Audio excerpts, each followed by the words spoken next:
What up, everybody? Welcome to Late Night Live number 123. Hope everybody's having a wonderful day / morning / evening / whatever time it is for you.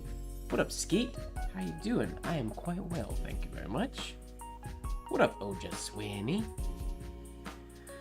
Alright, today, DP Zaner, the 8th and final signature in our Six Sling and Sunday CC Canon series. 2 months. 2 months of Six Sling and Sundays. That's a lot of Sundays. Okay, let's dive into it. We're going back to white ink on black paper today. Oh, before we get started, reminded of me last week, now we're going to do it again. Spinning top. I don't know if you're able to see it in frame, but we're going to get that spinning behind me.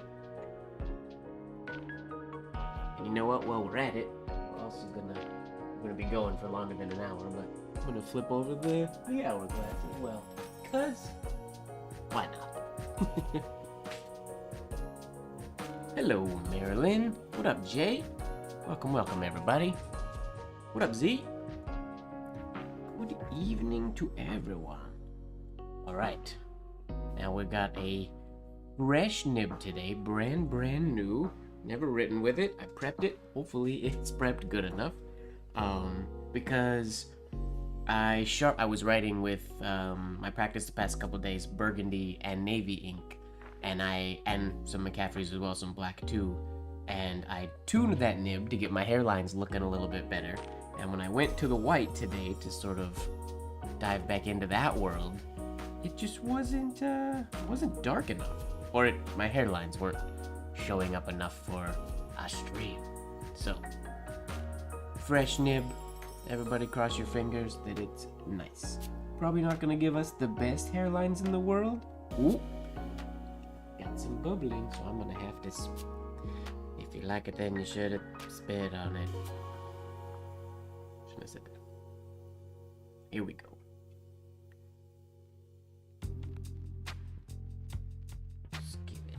It's prepped already with toothpaste, so it should be good. But here we go.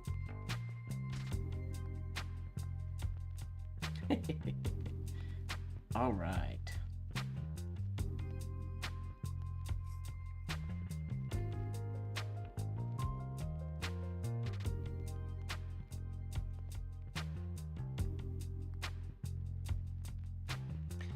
Work, visible on camera, that's important.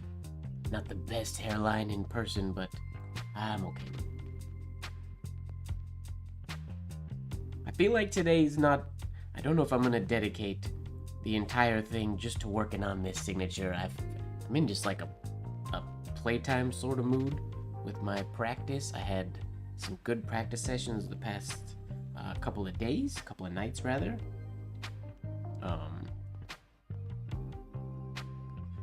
I might just want to play for a little bit. I definitely want to work on shortening those C shades as normal. Hello, Olivia. Welcome. What's everybody working on this evening? Anybody diving into the signature, or what are you guys up to? Out of curiosity.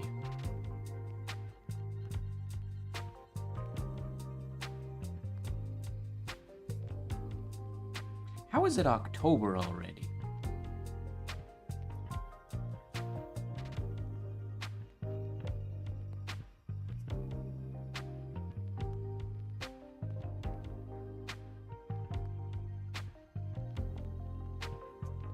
I'm running out of time to do my Iampith submissions. I thought, oh yeah, for sure, I'll work on it in September. I'll be pretty much done by the time we get to October. But we're in October now, and I'm not ready yet. Stress.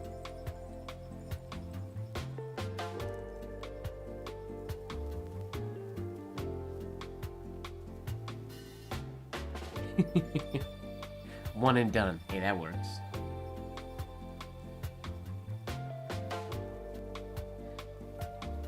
I've been trying the past few days to iron out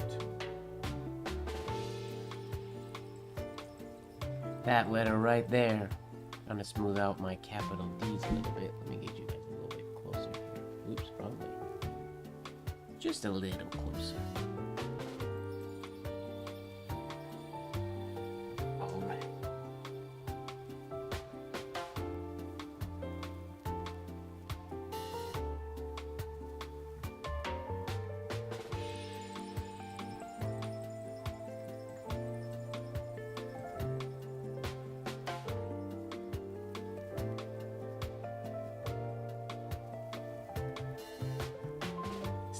Been my nemesis for many years. I feel like the time has come. Capital D and capital O. I will make you mine somehow. Somehow.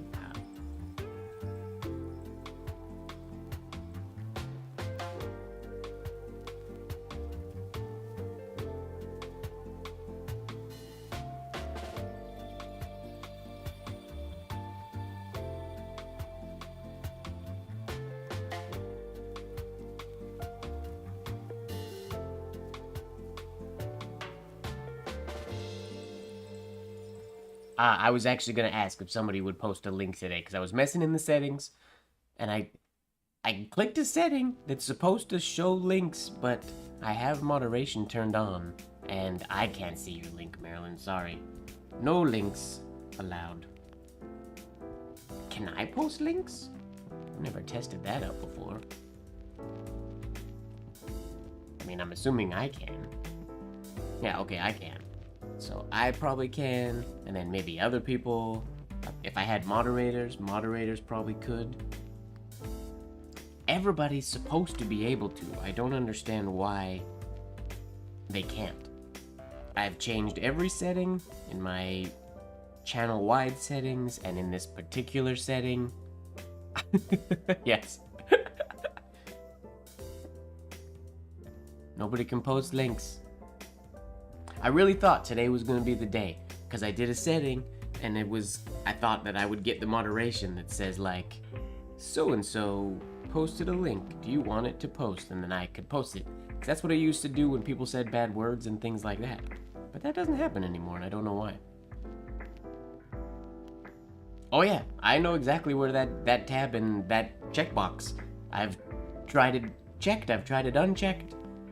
Because, like, there was a website...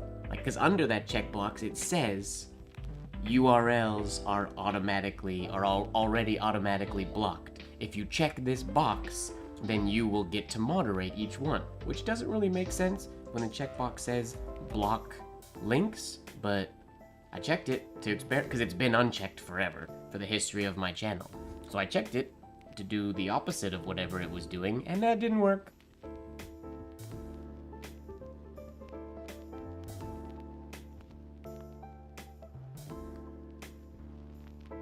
Yeah, but that's see, Marilyn, that's copy and paste of exactly what I was saying. But the held for review? Held where?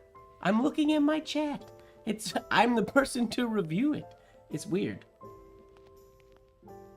Yeah, the review isn't showing. Don't know.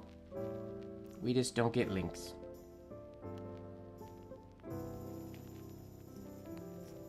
Whoops. How's it going, David?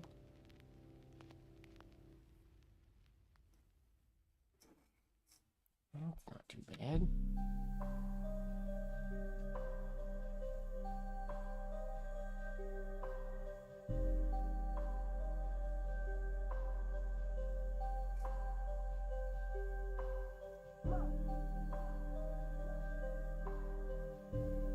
Ironing out the capital D. Normally, I would space this a little tighter, but since we're on video, I'll make it look a little bit nicer, I guess.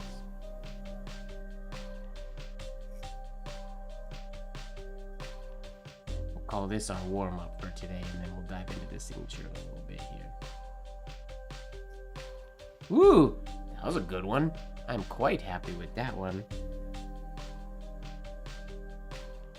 That shade is exactly where I want it to be. Now, why can't they all be like that?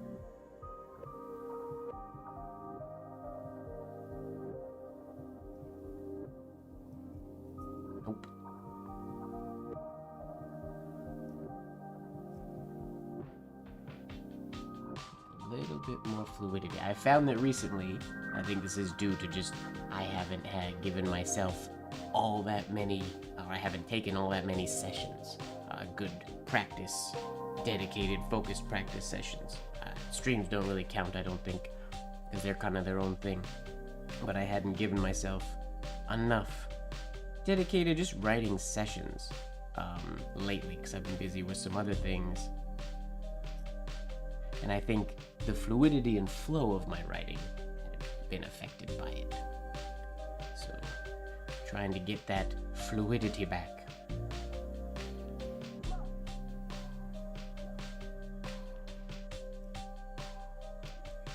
Forgot what letter I was writing for a sec there.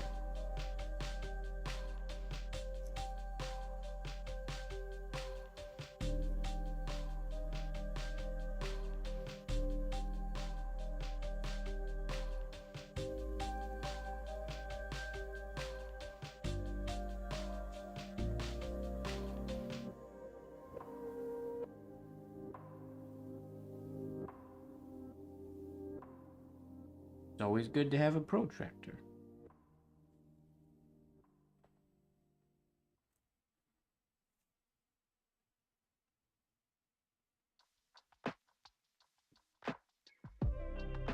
I'm not actually using angle. I usually use guides with horizontal and the odd angle guideline, but we're going no angle guide today. We're just working on angle consistency on our own.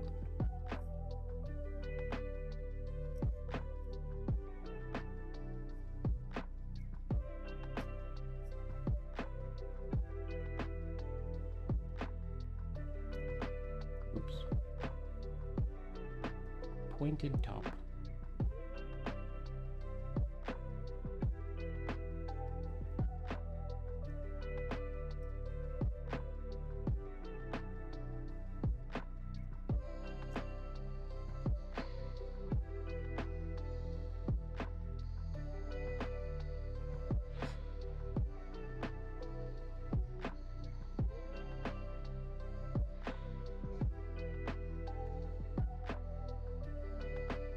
Uh-oh. Put my finger on my little sheet. Oops.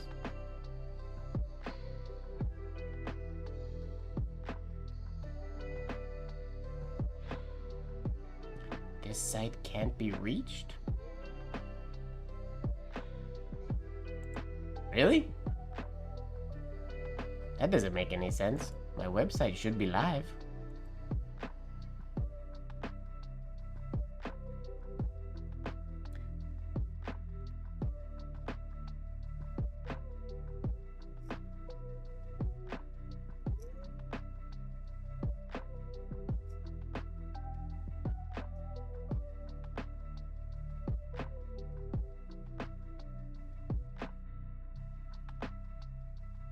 Alright, let's look at this signature today. Starting off with this wonderful large capital C. We're going to try to write the whole thing. We're going to try to write it very small, which I know is something I always say, but my lines here today are they're 7/16. So that's the size we're going to try to keep our capitals today.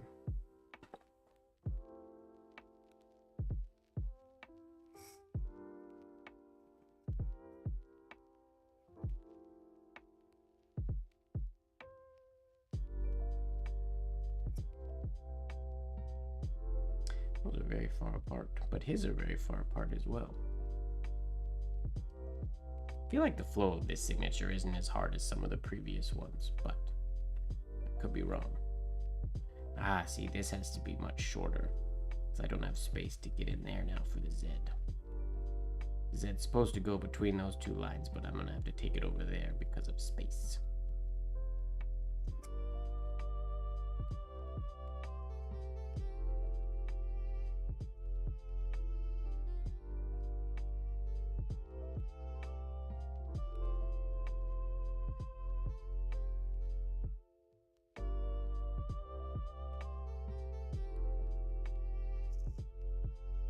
Whoa, whoops, I forgot where I was going. Oh, that's that just a straight line. And then from there, we'll go into that one. Oof. This ending bit, that ending flourish is weird. That's gonna take some work today. The beginning bit, it's kind of alright. So as long as we can shorten that shade on the C.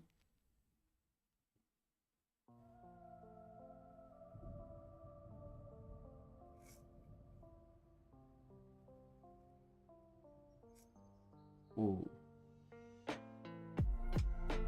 this has to go a little higher. With an accent shade, I gotta remember to add that. And this has to go a little higher as well. To go there.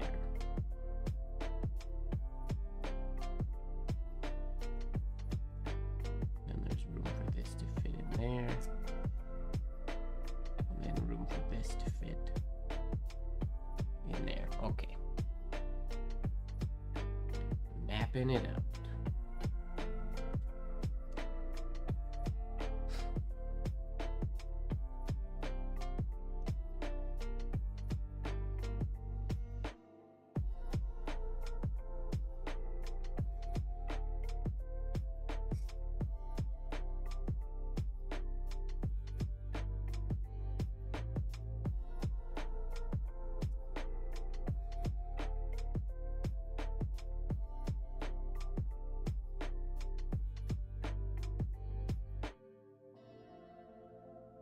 Forgot the accent shade, but as far as shape of this design, that's not too bad. We're a little tight in here. I've never made this entry stroke quite as wide as he makes it here.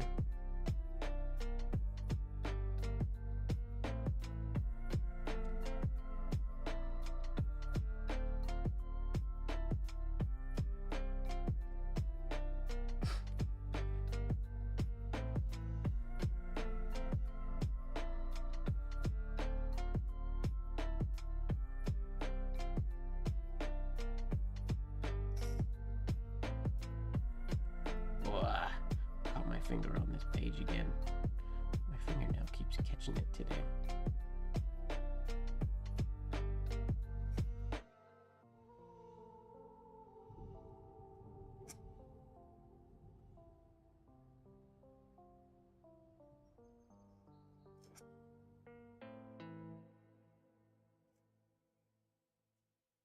Okay.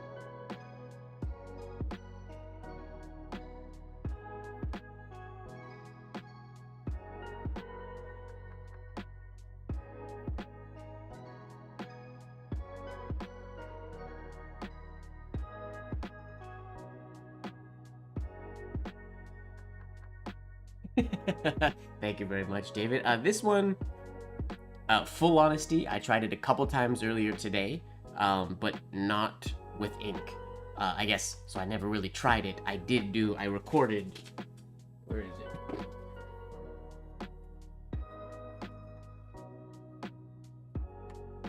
I don't know where it is.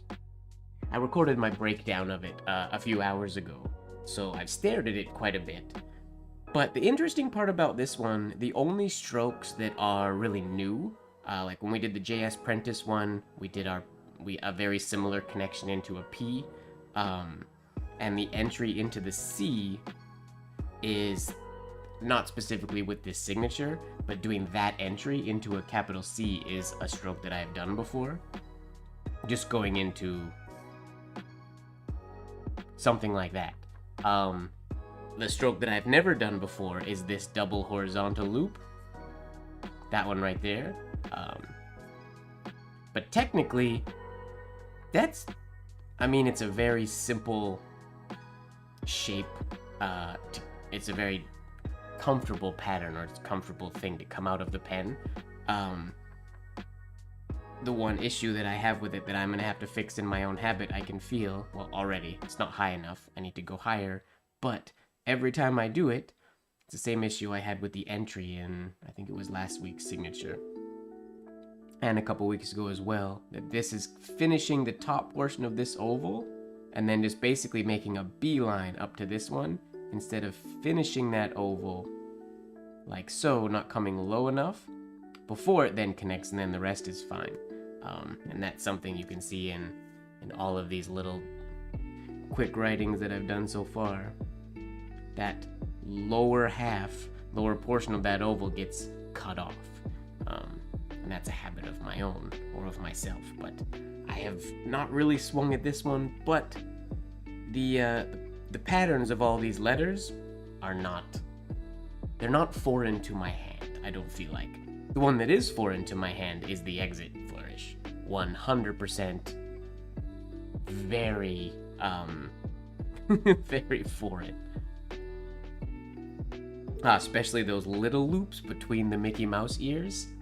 That's gonna take some work. But we're gonna get through what I feel like is the easier part today, is the letter forms. It feels a lot more natural than some of the previous signatures have felt. I will definitely say that. Oh, apparently there's ads coming into the video in a second here. This is a new thing that has never popped up before. We have ads in 3, 2, 1, ad? I don't know. Are there ads now? Are you guys watching ads? I don't know if they're skippable or I don't know how it works. That's a new thing. I didn't change anything, I don't think.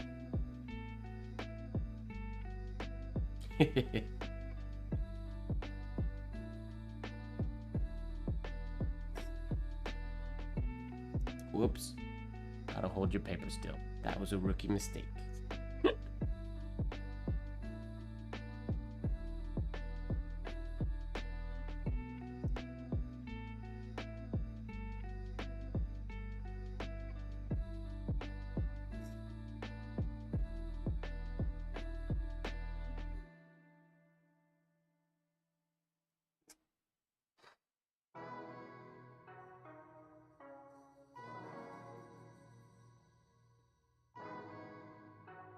Okay.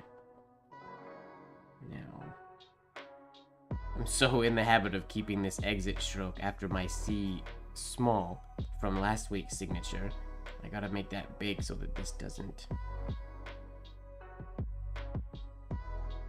Yeah, that goes all the way through that shade. That's what we wanted. Okay. Okay.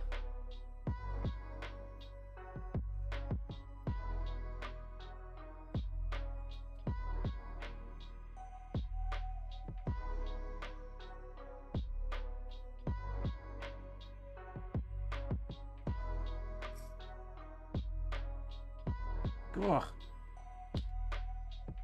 My paper here, it's curling up and catching my finger today, which is kind of annoying.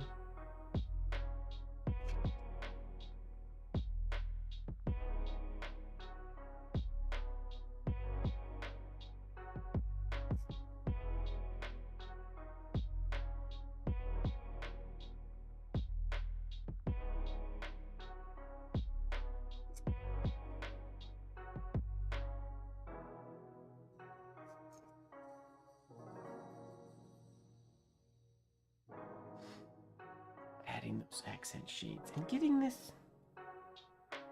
I gotta get the fine line between having the C and P too far apart and too close to fit all this stuff, because they are currently way too far apart. Alright, let's get that little accent shade after the C in our bones a little bit. Hello, Fozzie. How's it going?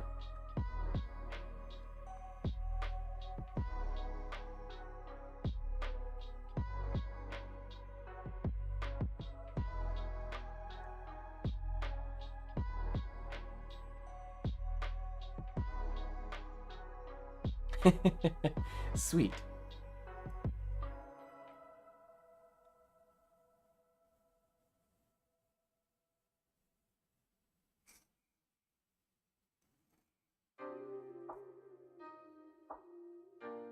Oops. Right, accent oval. Totally forgot. Accent. That's our focus. Everything else doesn't matter. Accent oval. Get the accent. That is the important part. Accent oval. Accent oval. Accent oval.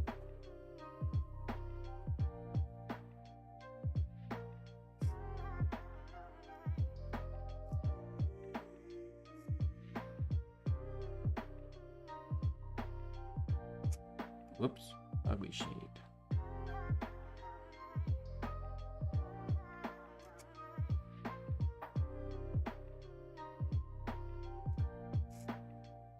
An accent oval there and an accent oval there. That seems to be all the accent ovals in here. There might be one right at the top there, but that could also be a printing shade. This one's hard to keep that one in the middle and not on the end. His is pretty pointy. I wonder if he finished the C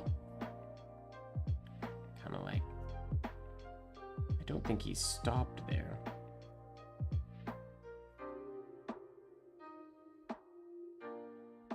But it's very pointy the way he did it.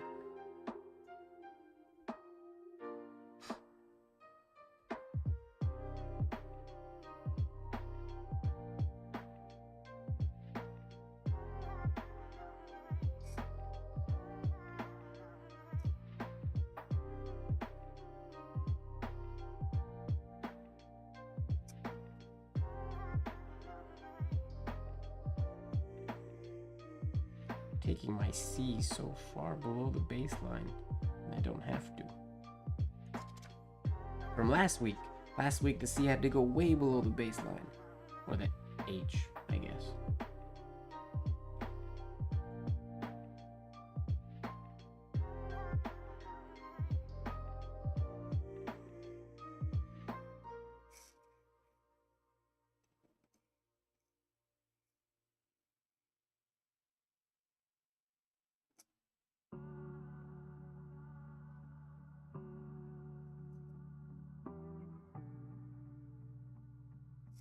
Too big of a shade on there, but that's the idea.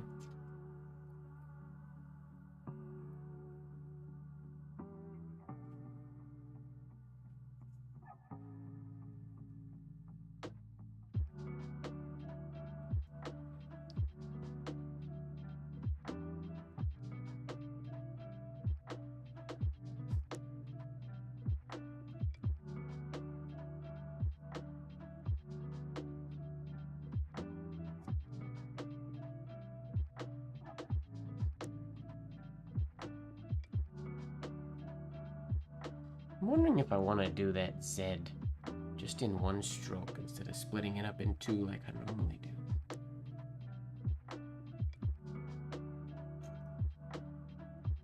Oof, that suffered. Let's keep that a little longer and horizontal.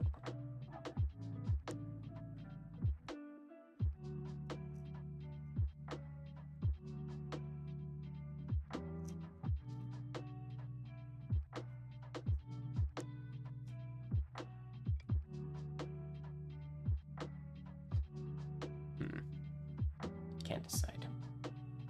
Might be best to keep splitting it up.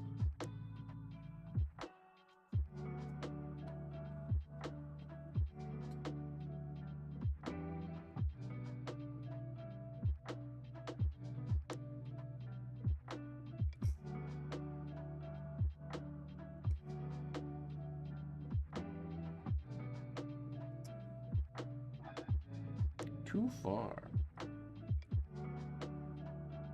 They're not really too far, it's just the space. Smooth that out. We need that to go there instead. This to come up quicker. Like that. Then it won't look so... Yeah, because they're a good distance apart. Just the implementation, placement of the inside stuff needs to be tweaked. Intermission to change things up a little bit.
Relatively smooth. After last week, I've been loving capital G's. I mean, I always like capital G's. I never used to. It's weird to think back and remember a time when I never liked that letter. Now I absolutely love them.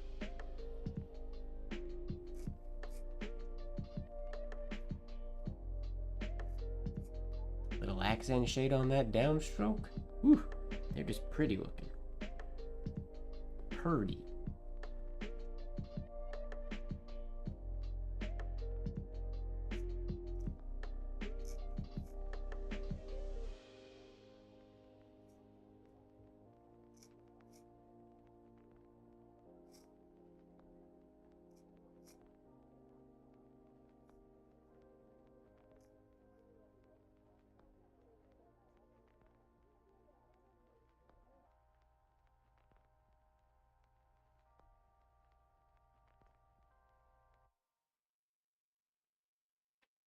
Thank you. I always get, it's never intentional, but the style of it I've come to quite like, and it's the sort of, not extreme, but the always very apparent compound curve when I go into that G. Yo, what up, Walker? How's it going? How you doing, man?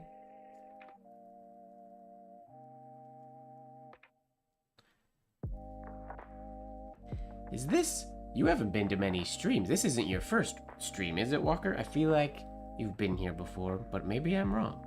Have you been to a stream before? I know it's been a while. Yeah, first time, okay. Welcome to your first live stream.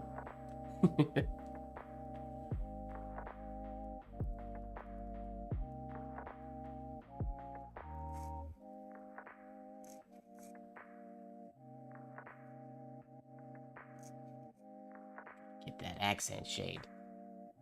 The G needs the accent shade. Out of 1 or 2.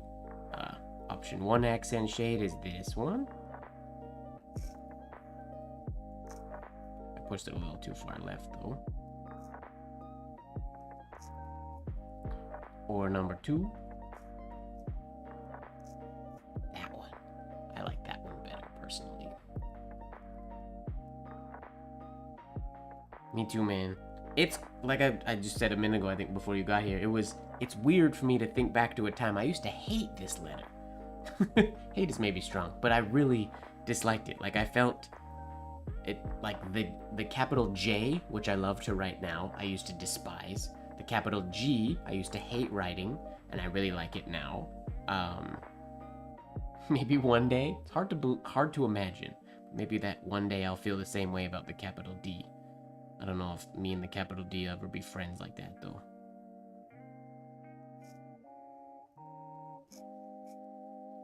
Whoops.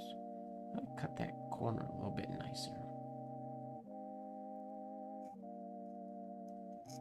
Oh, wonky holes. That's better. That's the idea.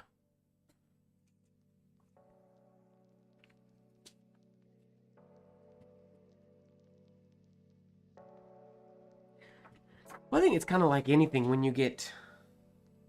Oh, wait, wrong piece of paper. Like you dislike it because you can't do it. But then if something clicks or you iron it out and then you can do it, I mean, it's like that triumph over something where it's something that you couldn't do and now you can do, so you just want to do it more because you can and because it looks good and you enjoy writing it. And then, of course, the more you like writing it, the more you write it, and then the better you get at it. And I feel like a lot of the things, I think a lot of it comes down to just mentality and approach to the letter as well. And this is, I mean, not probably for everybody in every scenario, but the reason I think that is specifically what made the capital J make sense to me. And that was, I've told this story on here before, so I apologize if you're hearing this story for like the second or third or who knows how many times I've shared it. But like with the capital J, I just would never enjoyed writing the capital J, and then, but I used to write my capital M's with that flourish that we were discussing in the Discord the other day. always with that entry to them. And then I remember the day that I learned that I could start my J the same way, when I saw, I mean, there's tons of samples of it out there. When I thought, hey, I can do my J, I can go into my J that same way, it completely changed the J for me, because I was coming into the stroke I didn't like with an entry oval that I was just super comfortable doing all the time.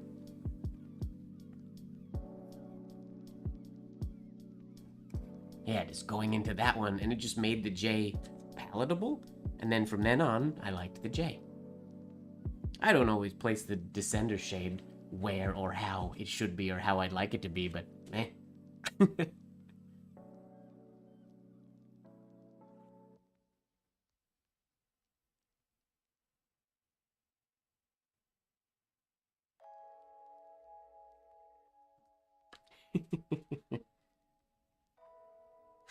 Yeah, so that's when I have issues. Like if I could start the capital D with this entry stroke.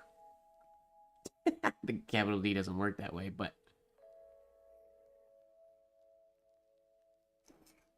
if I could do a capital D with that entry stroke, maybe that would make the that's not right.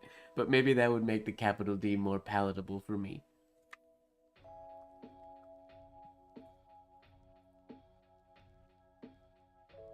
You like the capital M and the capital D are your favorite letters, Walker? Wow. It's impressive. Those are, I would say, on a lot of people's lists. Those are not usually on people's favorite lists. The capital D is easily my least favorite. I wish it wasn't. I wish I could do it, but the capital D just doesn't like me very much. Sometimes we're friends and sometimes we're not. I think half the battle now is just mental. It's just internalized. He did indeed.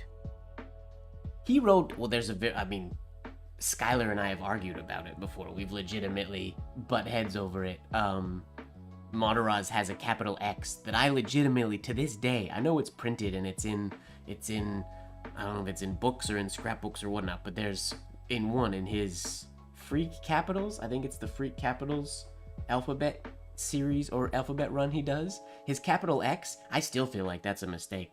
And if it's not a mistake, I think it's an ugly letter. But some people, like Skylar and other people, really like it. I think it's a mistake. But, I mean, there are no mistakes. It's just I don't like it.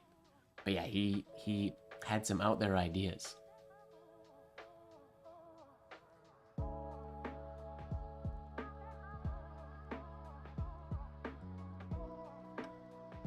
The one thing that, I mean, with the capital D anyways, if I just do a slow one, the part that I always used to write my capital D's, well now, and it's just habitually, I always keep this little loop being relatively close to my slant angle before I go up into the last bit, whereas a lot of like Lupfer and samples like that, they come down and it's not horizontal and it's not on the slant line.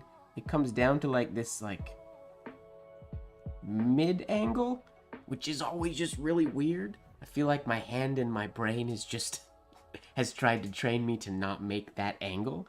So now I'm trying to, but as you can see, like in these examples, my little loop here is always pretty close to the slant line. It never leans. Like Lupfers are the examples that I'm trying to duplicate and follow at the moment, because that's what I want my writing to look like. Yeah, I think the mid angle looks good. I don't dislike looking at it. My hand just dislikes writing it. But I've been making or taking steps into figuring or fixing that in my head so that I can have a little bit of a off angle there. And it also makes the shade fits nicer in there a little bit, I think, with the off angle. The off angle makes a lot of sense. I just, it doesn't come out of my hand as naturally.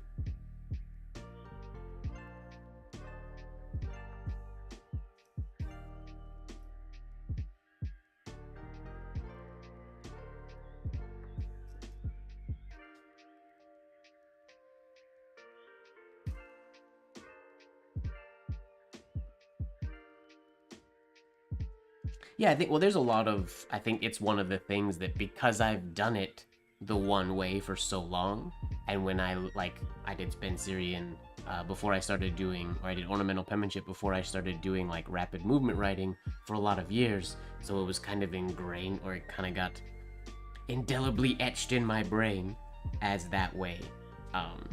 And now changing that is just what I'm used to. Old dog, new tricks, all that stuff.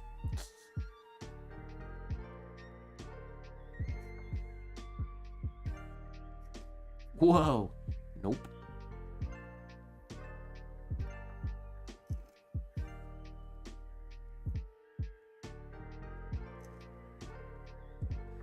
Anyways, I should dive back into this signature. I'm gonna take little breaks here and there to write some other stuff. Change of pace.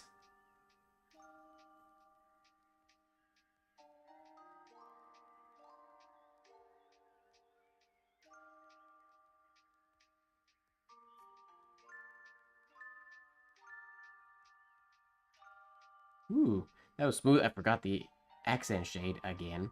Oops. Ugh, ugly shade. Bummer.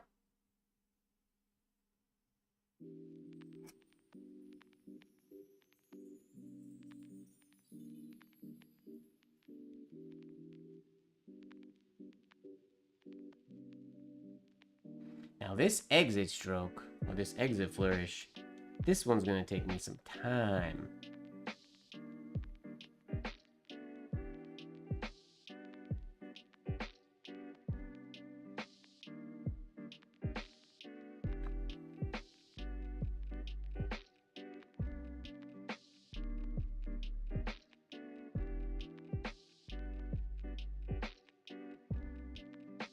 Just tiny little loops.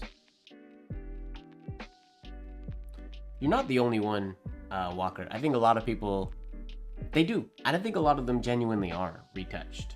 I think a lot of them are shorter than is what, I mean, whether they're retouched or not, I feel like a lot of them are probably retouched, but whether they're retouched or not, a lot of them feel unnaturally short and snappy. I like the way they look. It's not how I would want to write my capital, like my shades all the time. I mean, his stem shade on this one is beautiful. The Z shade on his is more like a stem shade on this week's versus like what we normally use for a standard Z shade. But I think that's to keep it a little bit smaller so it doesn't pull focus. But I think in general, his shades are very characteristically short and snappy. In the printed signatures, I want to see more of his just like written signatures, like his card writing work or just his signature writing actual from like scrapbooks. Because I feel like when they're in scrapbooks, they don't look like this as much. They don't look as short. They don't look as retouched. Don Tate! What up, Don? Welcome.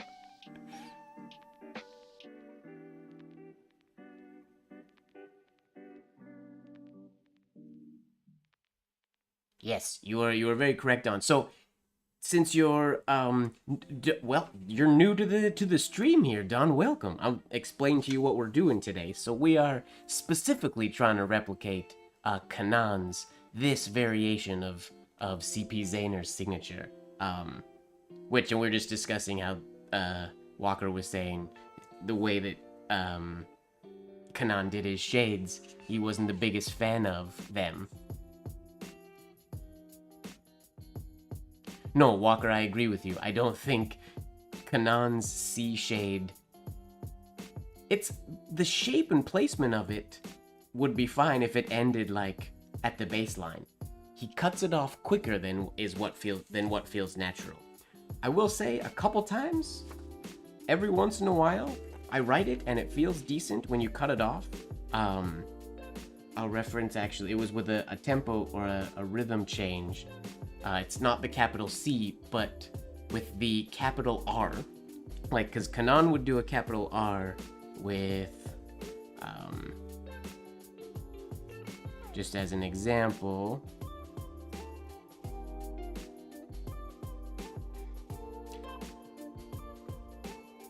his shade down there would be very like, whoop, whoop, but like super, super quick.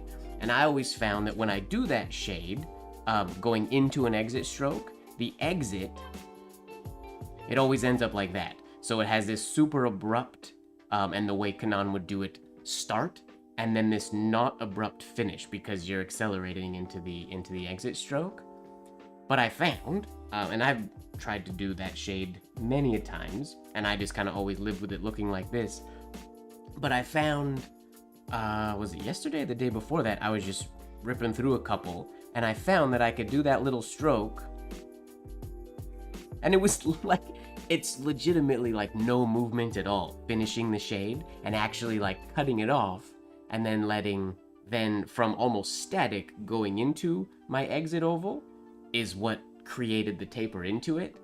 So I'm wondering if, like, I can't do the C shade like that because you can definitely see, you can't see the transition here as much, but on like a C shade or like a long stroke, I'm wondering, like, is there a possibility he got into his shades and like slowed down way slower than I imagine he did, and then pulled out of them, and just closed the shades, and that's how we could keep them short and snappy? I don't know. But I agree with you that the C is it's unnatural. But every once in a while I have accomplished it, and it feels weird. I feel like if you practice just that for a long time, it's doable. If it's your thing and you like it, if you don't, and a lot of people I feel like would prefer somebody else's. I really like, in general, Lupfers are the ones that I always default to. They're the prettiest ones to me. The prettiest capitals would be Lupfers variations, in my opinion. But that's kind of, to me, they look like the like ideal, quote-unquote, perfect. Other people will dislike them because they don't have character, which is why a lot of people like Monteraz or whatnot a lot better, because they have what feels like more character. But there is no right or wrong in that.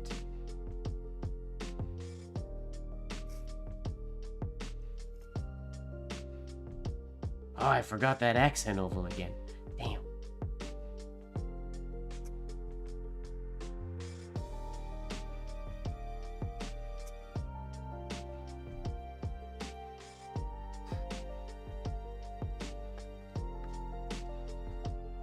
So that's pretty much the smoothness that I want going from the C to the P. Shapes are all pretty much what I'm going for. My shade isn't quite as short as Kanan's, but not bad. I just gotta get that darn accent shade right there. So hard to remember. Creatures of habits we are, and I'm in the habit of not ever putting an accent shade on my exit stroke. So putting an accent shade on that little oval just feels wrong. It feels weird.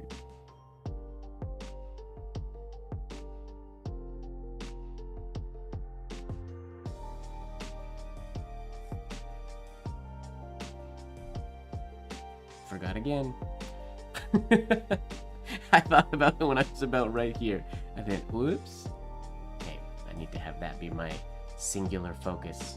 Accent shade, accent shade, accent shade. Don't forget the accent shade. That'll be a t-shirt design one day. Friends don't let friends forget accent shades.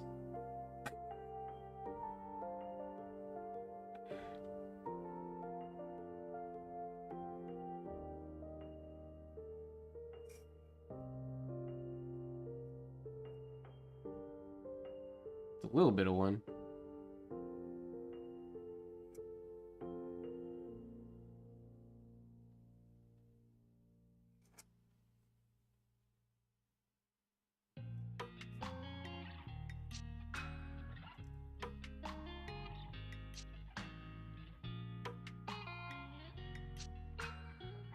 Now this exit stroke, I don't know.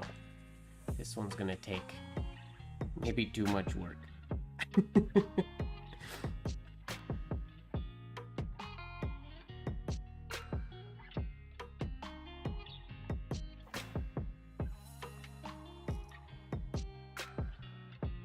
Okay, that's supposed to end up in there. Whoops.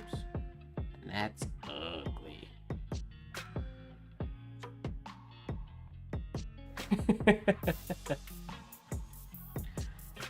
That happens, Marilyn. That happens. This is another stroke that I would like to tackle one day. That I just have to give some dedicated... That's better.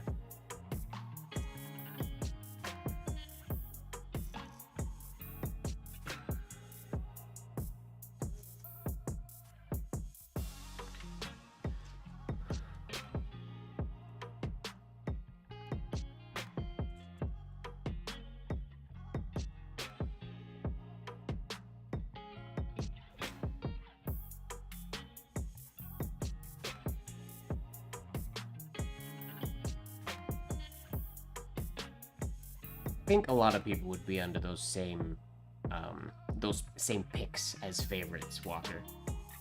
I think those are, I mean, you can't really go wrong with any picks, but I think those are good picks.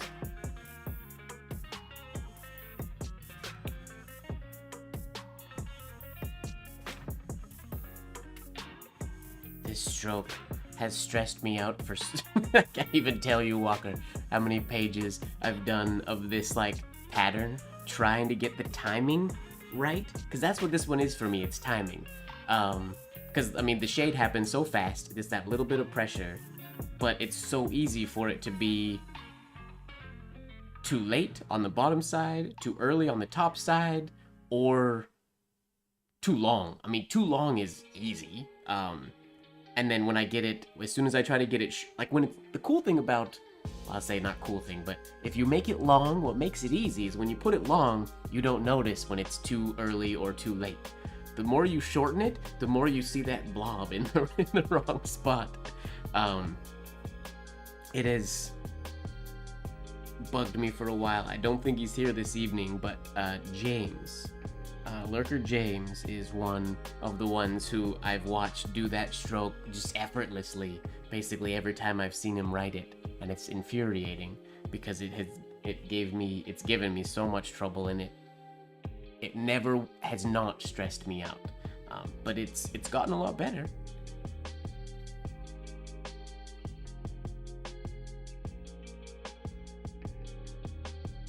Oh, I think that's a master of exact shade timing is, I think that's the biggest hurdle, or the most difficult, like, thing to get control of, because in order to get the smooth lines and the flowing writing and everything, I mean, you don't have to go wicked fast, but you have to have quick movement.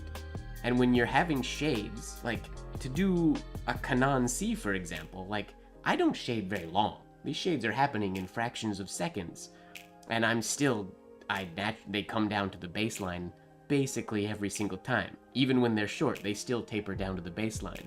So to cut that timing in half to get like a Kanan C or something like that, and same with like stems. It's not so much the placement, like I guess we talk about, make sure you're starting your shades like lower, but it's that timing. It's where in your compound curve stem stroke, when you're doing this guy, when in that timing is where I think the dancer helps me a little bit, the dancer in me. When in that timing is that point. And then I think some people actually can count it out. 1, 2, and then you get that little like bah thing in there. I don't really count it out. I just kind of feel it, but so much of it I think comes down to timing. Starting too soon, starting too late. Yeah, it's huge.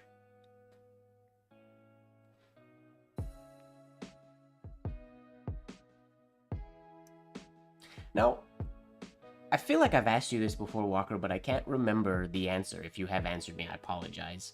How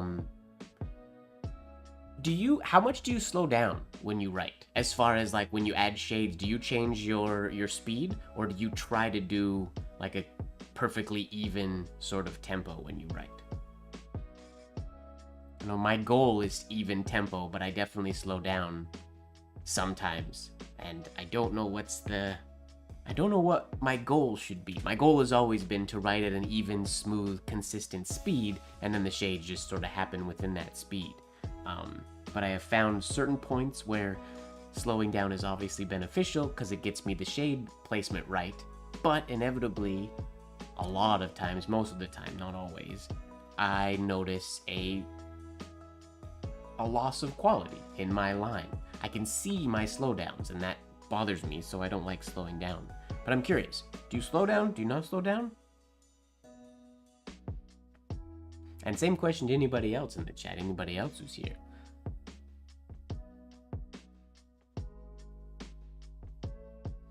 I'm gonna work on these Mickey Mouse ears.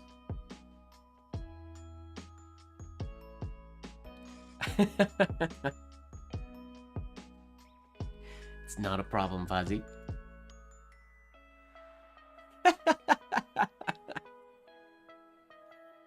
I don't criticize.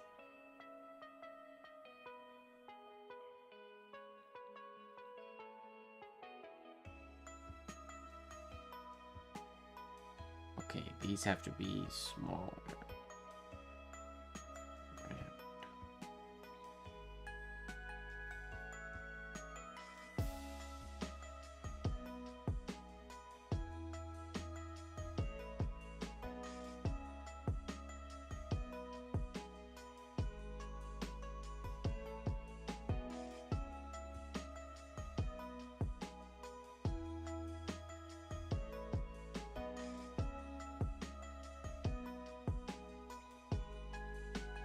Yeah, I agreed on lowercase. My question refers specifically just to capital letters. I think we all slow down quite a lot in our lowercase letters, and depending on sort of what style lowercase and whatnot we're writing.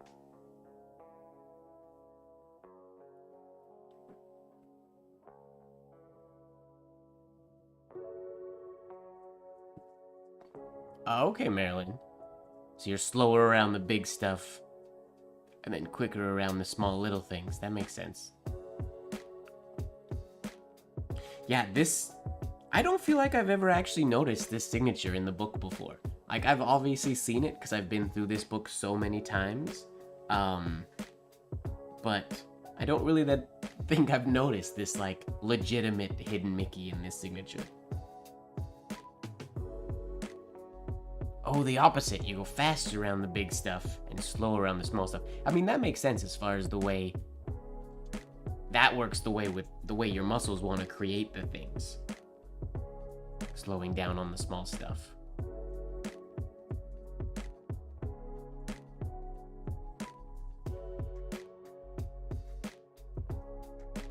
Well, I mean, all different penmen, and I feel like this was back in the day too. I don't think it was a one way of doing anything. Like, I know, not to call him out because he's not here, but as an example, like Brian, iCursive, he slows down quite a bit in his shades. At least he used to. I'm assuming he still does. And I've seen some writers who slow down quite a bit during their shades, and their work looks beautiful. And some of them I can't see I call it the shift change, like when they change speeds. So I think it's great. If I could do that, I would. But I can see every time I change speeds, and it drives me nuts. So I try not to. But I do slow down. From time to time.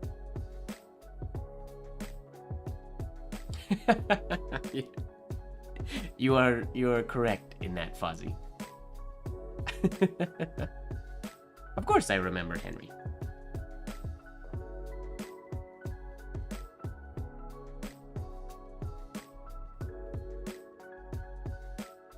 What up? What's going on, Yoke Sarah? Nice to see you. Yeah, this is a fun one.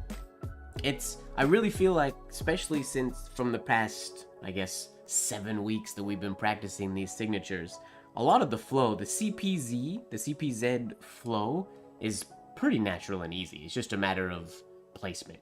The flow isn't crazy difficult for this one. I quite enjoy this signature. I haven't nailed down getting this exit stroke or this exit flourish to look or feel the way I want it to yet, but in general. Okay. So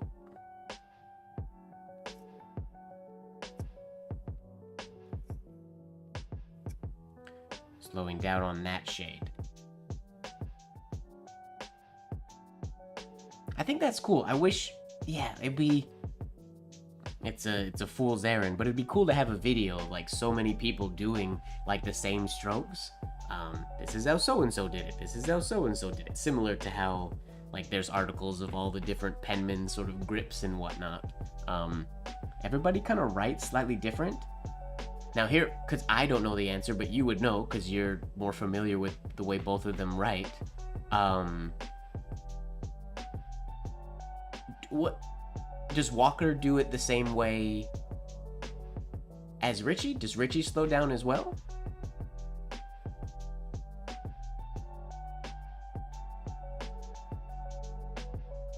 I mean, that makes sense. I think that's why, like, if I were to do...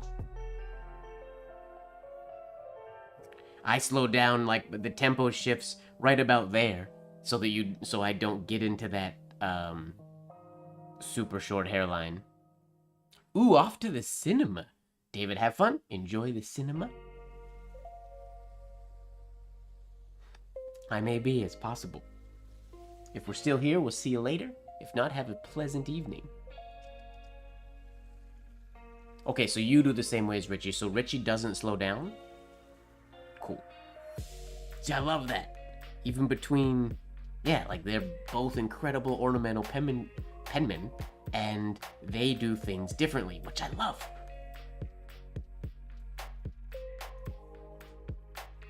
I think it's very awesome. Everybody's methods are somewhat unique.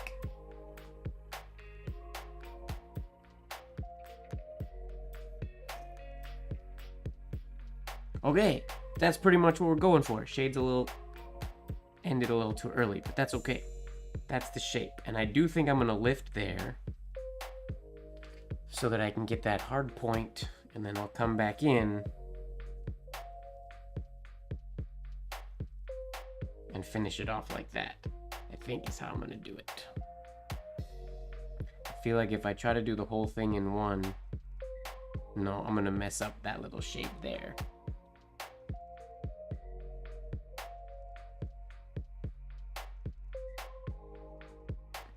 Okay, so you think he used to slow down, but now he evens it out to like a uniform speed? I mean, that makes sense. Now that he's been doing it for more years and he gets more comfortable with it, comes down to that timing thing again, I guess. If you can time your shade correctly, you don't really have to slow down. If you time that fraction of a second, if you can put it exactly where you want it to go, you don't have to slow down. The worse your timing is, the more you have to slow down. Not worse, that's a negative. It's not a negative thing. I don't mean to be criticizing anything.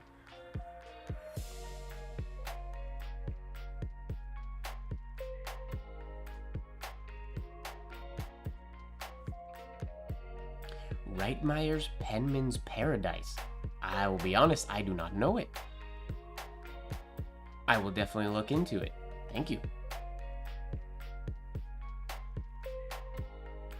Skeet, where specifically do you mean lifting your pen? Like in capital letters and in flourishes and whatnot as well?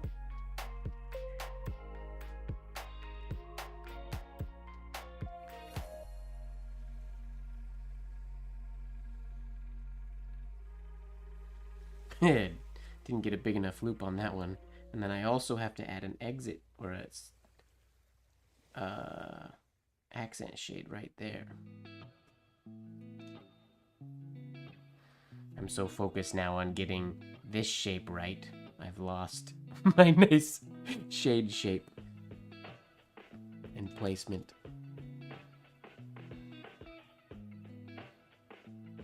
Individually, all the pieces of penmanship in general, the pieces become a lot easier. Putting them all together and remembering A plus B plus C plus D, all the things, that's the tough part.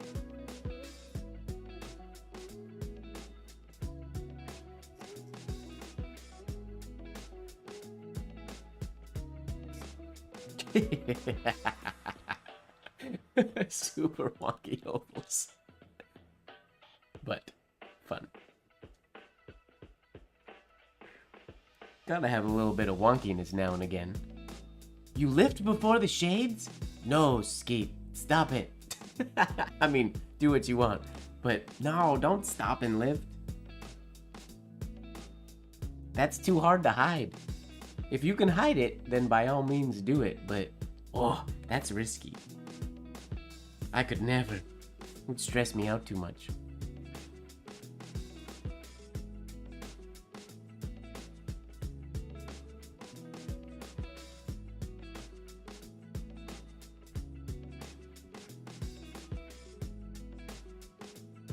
Okay, it's a little better.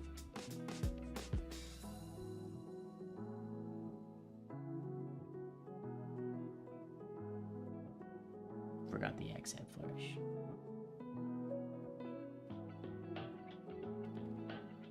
Oh, nice. Sweet. Well, thank you for the suggestion.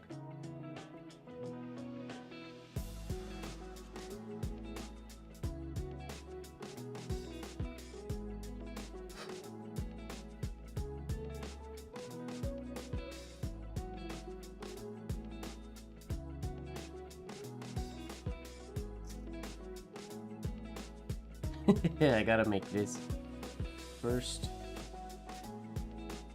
circle bigger.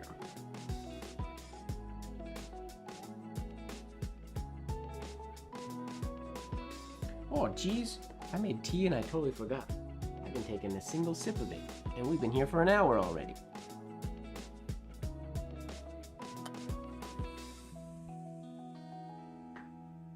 Speaking of Ames, pretty stoked. I recently acquired, not in my physical hands yet, unfortunately, but I acquired one of Ames's Flourishing books.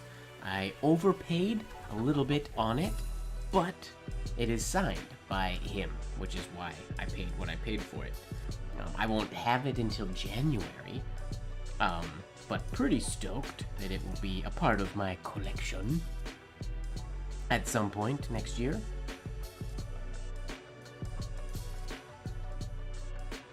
That one is... Oh, make me look like I don't know anything, young Zaner. It's,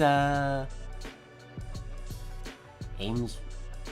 Gems of Flourishing. Maybe? Now I gotta look it up, because I don't remember. Give me a sec. Sorry. Now I need to know. Is it Gems of Flourishing? Yeah, Gems of Flourishing. No! Not Gems of Flourishing. It's Ames' Book of Flourishes. Yeah, so I said it right the first time. Ames' Book of Flourishes. That one. Oh, my camera's out of focus, but yeah. Hello, Benny. How's it going?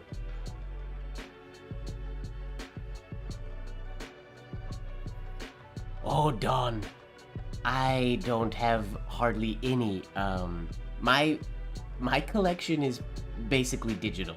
I have most of the old books, but when it comes to scrapbooks and original pieces, specimens and the like, really all I have one R.S. Collins signature, and I have one envelope by oh crap. I have one, oh no, how am I forgetting names right now? Yes, thank you, Walker. I posted it 2 seconds after getting it in the mail. I have a Courtney, envelope. My brain is frozen. And then I have an envelope by, one of the Spencer brothers as well. And that's pretty much it. I don't have much in the way of a collection, unfortunately.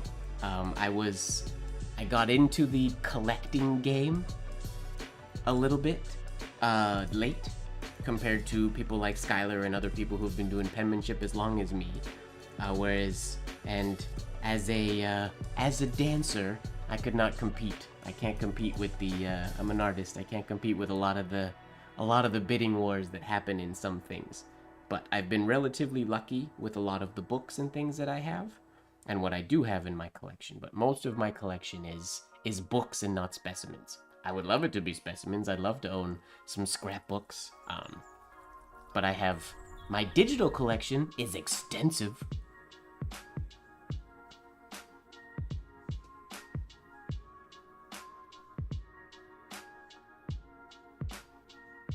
Oh yes, I study I studied the digital versions of the scrapbooks quite a lot, and I don't know if you know this, Don. It cool because with IAMPITH, I am currently the second vice president of IAMPITH. 2026, I will be the president of the association, and I have been scanning a lot of IAMPITH's collection. And once they're sorting out some stuff with the website right now, but a lot of those scans will be available for people as well. We've been photo scanning a lot of the collection. I spent a week at Neil McCaffrey's place last year before the convention. Or not last year, sorry, last summer.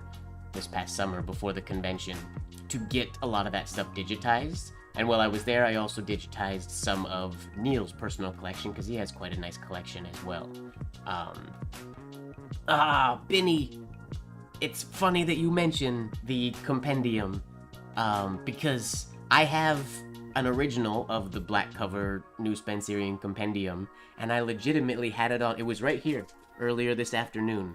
I had it on my desk because I was going to try to scan it, I was going to try to photograph it like I do the scrapbooks and whatnot.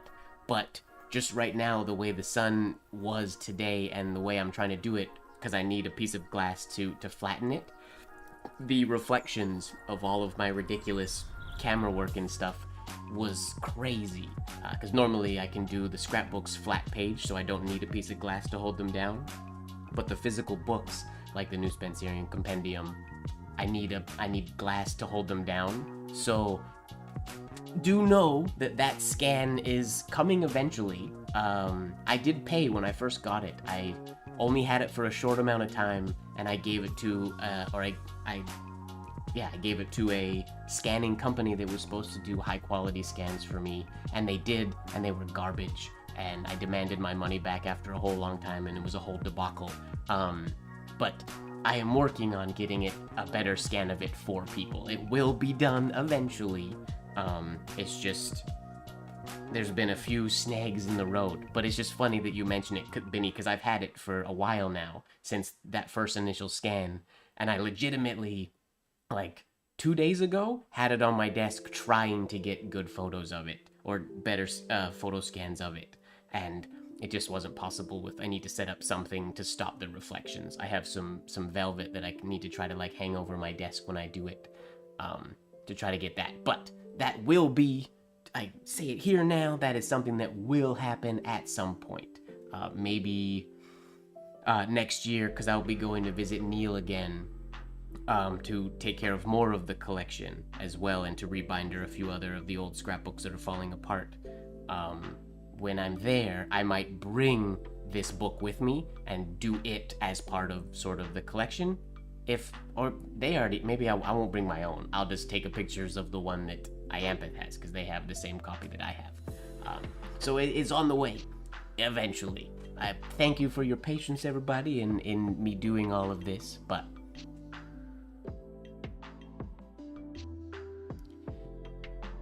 do you know, if possible, have real specimens of 18th century English writing masters? I don't have any. I don't know if the association has really any either. Don, yes, the Madaraz book has been scanned. It has been photo scanned. It's a beautiful collection. It just hasn't been posted yet. IAMPITH has been having some website issues that are awesome news finally getting sort of handled and dealt with in a very awesome way. So a lot of this stuff should be getting out to people now. I'm in the slow process of digitizing of compiling and cropping and whatnot all of the photos that I took when I was at Neil's place, which is a bit time consuming, but we're slowly making our way through the collection. But the Madaraz book has been digitized, yes.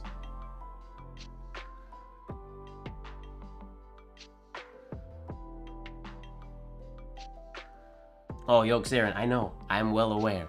I was very familiar with the machine that the company I gave the book to. I know the scanning equipment they use. Um, and just the person who did it just did a horrible job. So I asked them if they could do it again, and they just basically wanted me to finesse the files, but the files were garbage to begin with. So instead, I think they just kind of decided I was a horrible person to work with. They wanted to refund me because they just didn't do a good job. Unfortunately, it was operator error because the machine they're using, they have one of the best scanning devices available on the market today. It's very expensive. I wish I owned a version of it. I wish iAmpeth could own a version, but it's very expensive.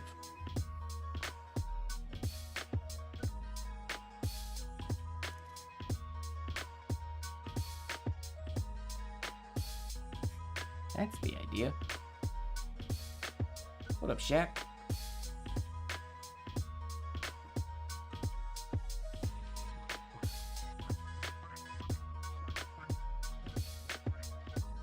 I don't believe iAmpeth has a lot of that stuff, Walker, unfortunately. But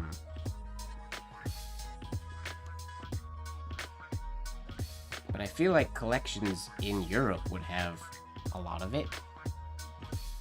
Somewhere. A lot of the old English roundhand and whatnot. Sorry, the chat's got a little ahead of me here. I apologize if you've asked a question or said something and I missed it.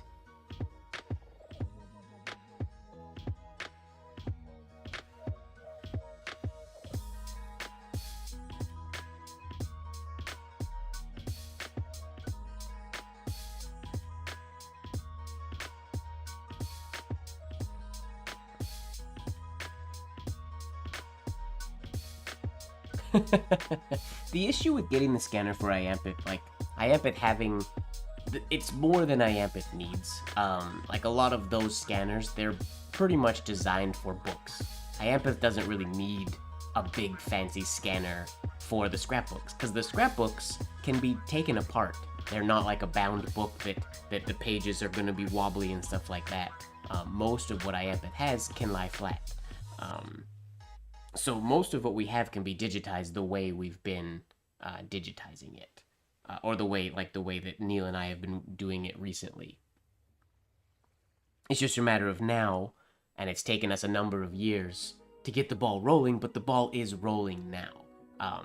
Luckily, I was able to go there and do it, and now like Neil wants to do it again next year, so it's just going to be more and more until we get it essentially all done and studyable.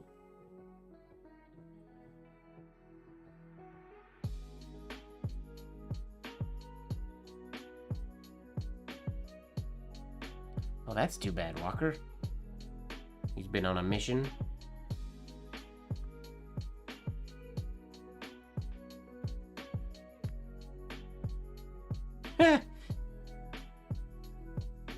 HP Zaner.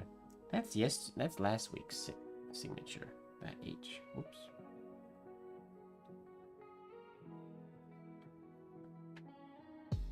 I mean, there are probably copies of it. People just don't want to.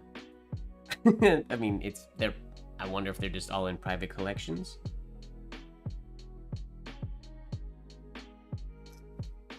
And people don't want to share their private collections.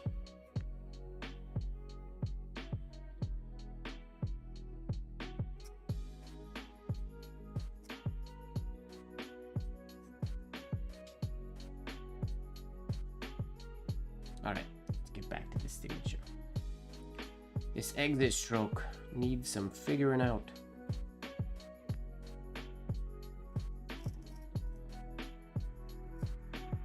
That's the idea. Too much space in there, but that's the idea. Wonky shade in the middle.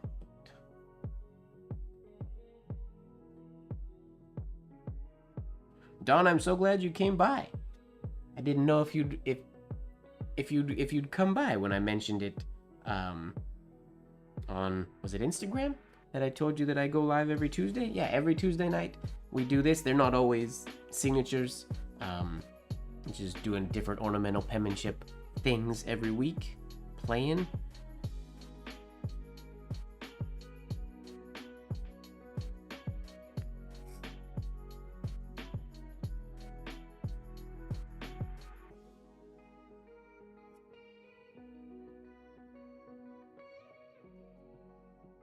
Oof.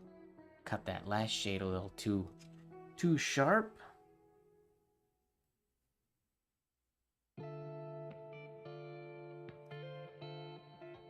Yeah. Too sharp there. Whoopsies. It's weird because I want to make the Z shade the whole oval like I would naturally do. But his is like, it's more like a stem.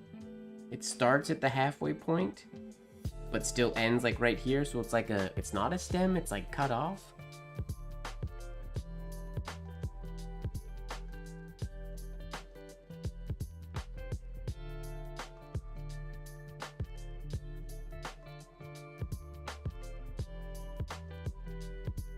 He must have been high, maybe. Maybe that's why his lines are so smooth.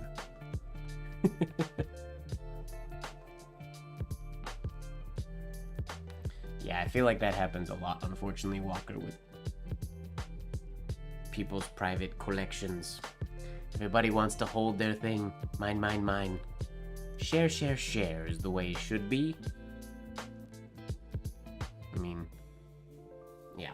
I don't have a collection to hoard and hide, but if I did, what's the point?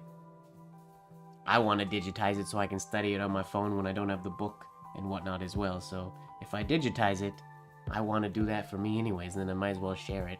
Sharing is good.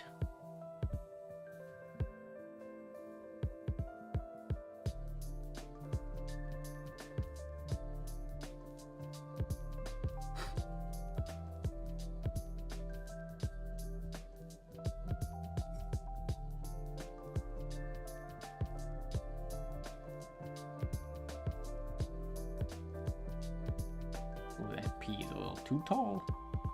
Need to bring this down a bit more.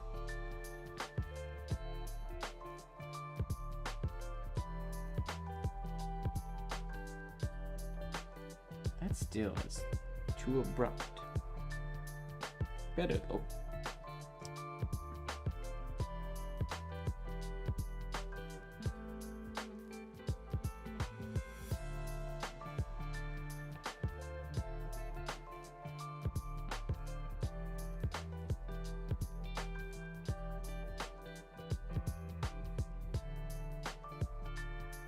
The paper specimens do exist from that era, I believe. They're just, they're tougher to find. I think they're rarer, obviously, because I mean, I think a lot of that work was, as you say, done by like a designer meant to be engraved, but that doesn't always mean it wasn't still incredibly good.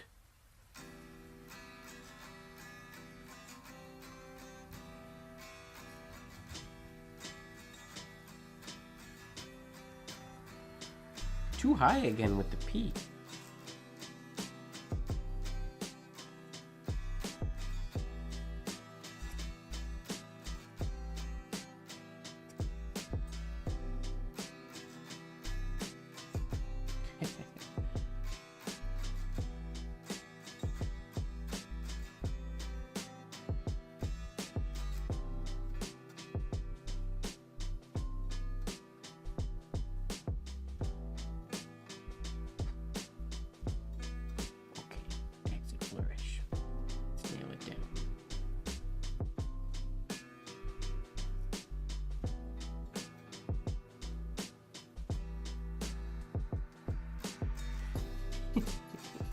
Just such a weird flourish to make look good. That oval's wonky.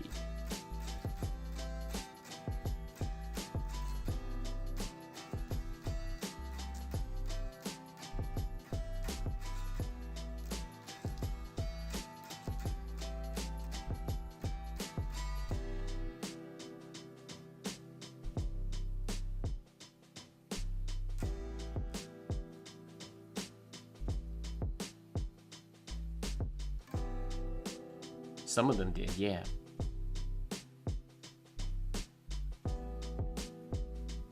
Yeah, it is a good chat today.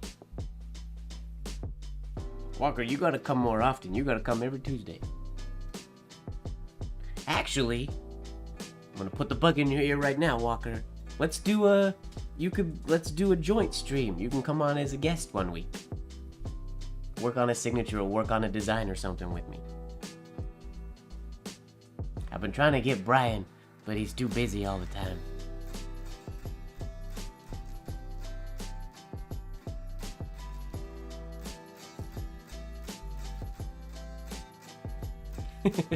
There, called you out on video. Now you have to do it.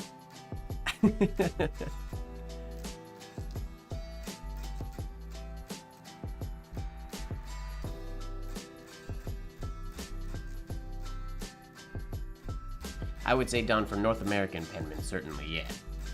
I think there were some English masters that had secrets we don't know yet, though. Or that we don't know. They had some skills.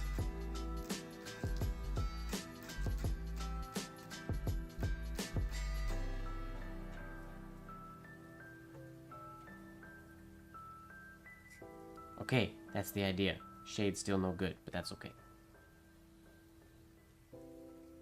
Yeah, unfortunately, there's not a lot of work from the English masters that we can find anyways.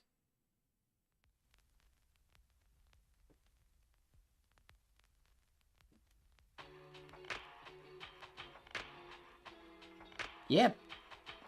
Would that go in the share channel or the chat channel? I don't know the rules of my own Discord.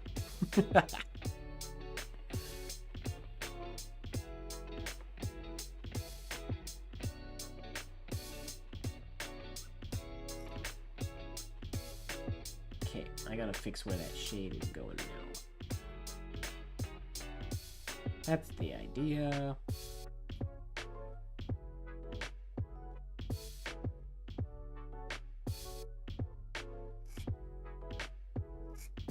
Okay. I think that would be chat, yeah, because you're not really sharing work. Or discussing. Yeah. Oh yeah. I wonder if UK Mike would know any of that. He might. He's on the Discord. Get him on that chat.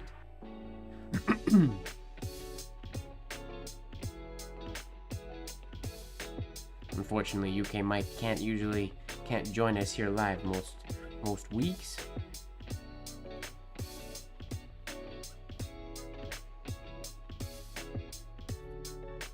Okay, that's the idea. Shade is completely wrong. I can't do the shade now. Walker told me I did it good and now I can't do it good anymore.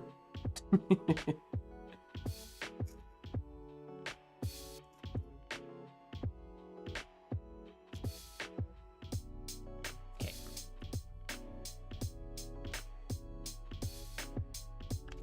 Awesome, thank you for sharing, Walker. If anybody wants to see the images that Walker shared, dive into the Creatrium or my Discord. The link for that is in the description of this video if you're not a member of the Creatrium already. If you don't know what the Creatrium is, it's my Discord. It's our penmanship zone, hangout, study room, community gathering place. All are welcome.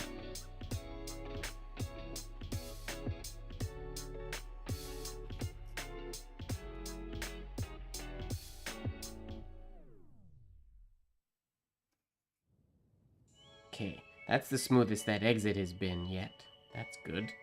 Shade's not the best. This one needs to be more round. That's the idea. Let me get a new sheet of paper and try to do some actual attempts at this whole signature thing. My back hurts today.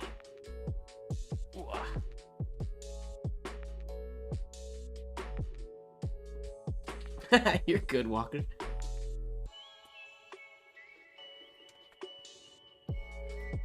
The lives aren't like a podcast where we have to stay on topic. As long as I'm still writing, we're good.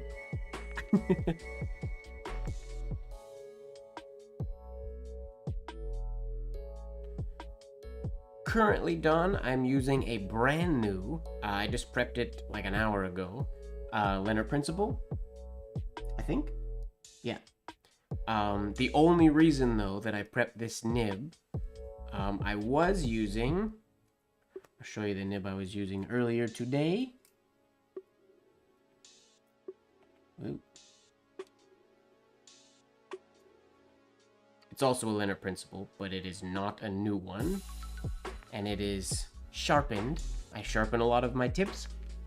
So I guess to answer your question, what do I consider for my work to be the best? Normally, I don't write white on black when I'm just practicing. So when I'm writing just with iron gall ink or something like that, I prefer, I don't like to choose one or the other, but I usually use either a Hunt 101 or a Leonard Principle, but they are sharpened. I use a loop and I tune and sharpen my nibs to give me the hairline point that I want. As an example, the reason I swapped this one out right before the stream is the hairline on my white ink doesn't flow the greatest out of it, because it's just too fine of a hairline sometimes.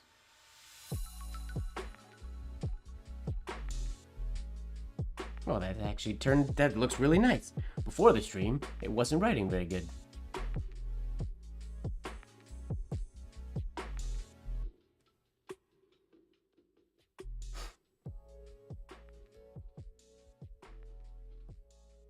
I think this is the nib I was using, yeah. I was writing with it and it was giving me like invisible hairlines on black paper. So I swapped out for a brand new Leonard Principle so that I'd be able to see it. Or so you guys would be able to see it on the video. But this one looks okay.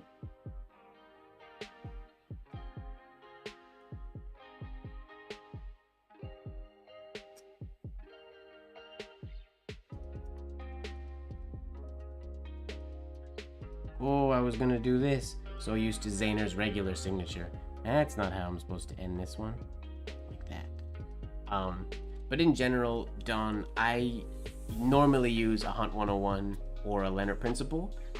Obviously, if I was gonna pick a perfect nib, if I wanted to pick my favorite nib, I would pick a Zanerian Fine Writer. I don't have a lot of them though, so it's not one that I use very often. But the Fine Writer would be my favorite. But I have found that with a tuned or a sharpened Hunt 101 or Leonard Principle, my stock of Hunt 101s is low. I have to restock. I meant to at Iampith and I completely forgot. So I have more Leonard Principles than I do Hunt 101s. So I've sharpened a few Hunt 10 or a few Principles that I've been using. But I really only these days like using those nibs when they have been tuned and sharpened to my preference.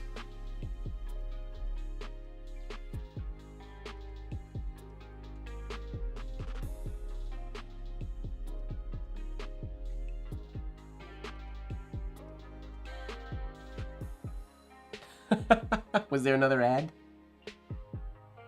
Sorry, figuring out the ad thing.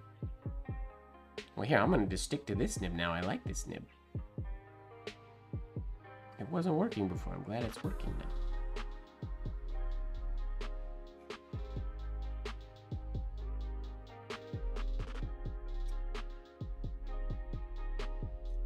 But you can see some of the hairlines, like this one, that's almost invisible.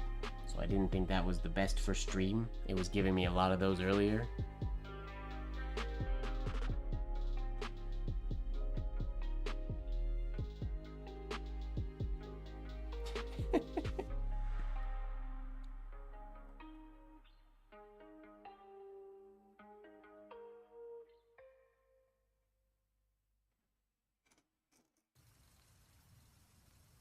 Yeah, same thing happened there. See, the line disappeared. Yeah, we won't use this nib. The flow is just not good enough for a stream. This nib will stay used for iron gall ink only for the time being. The flow can't work as well with white ink. Unfortunately, we will use the fresh, untuned. I could have sharpened this one a little bit, but it's good.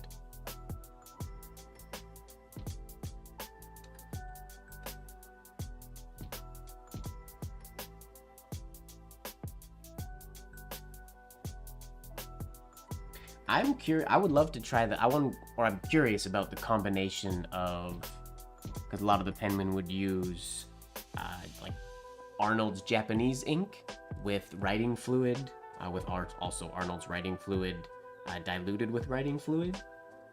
All the combinations that the old penmen used to talk about. I wish we still had access to like bulk Arnold's writing fluid and Arnold's Japan ink and things like that. Like I know there are small batch ones, like Yoke makes the small batch inks, which are great, but if I want to mix some, I need more than like 2 or 3 ounces. I need to mix some. I need like ink.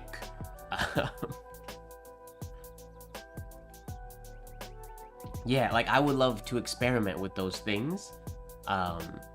It's just I would need to like a Arnold's writing fluid equivalent or a batch of it that's like I need a gallon of it. Yeah. Yeah, like that's. Can I reach it? I can't reach it. Where is it? What? Where is it? Just a sec. I'll be right back. Now I've gone this far. I have to keep going. What? Where is it?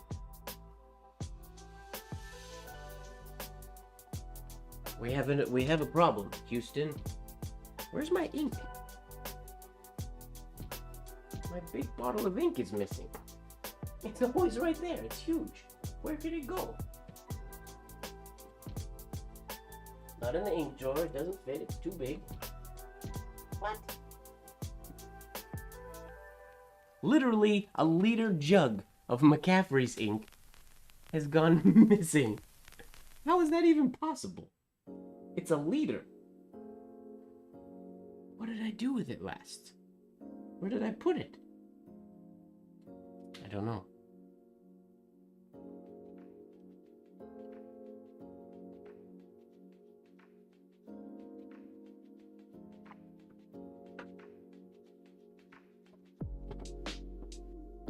Oh no, a liter, like a full, like a big jar. Now what?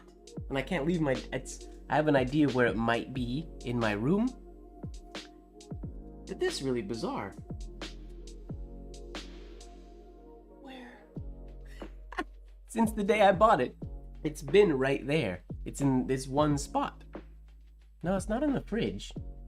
I just feel it might be over by my leather cutting table, because when I open it, I've used quite a bit of it now since I first got it, and I use clamps to clamp it because it's thick material, and I have to clamp it closed so it squishes all the air out, so then it won't mold and things like that.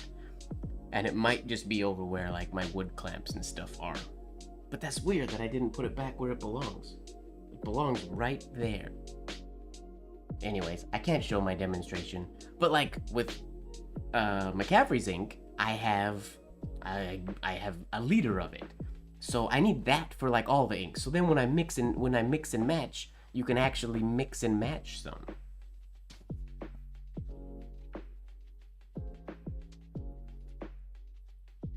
And I know I have this conversation with the chat pretty much every week. I'm still in the search for I know David posted some good links in the Discord last week after we were talking about it. Some good, like Korean ink sticks and whatnot that are the quality of what Madaras used.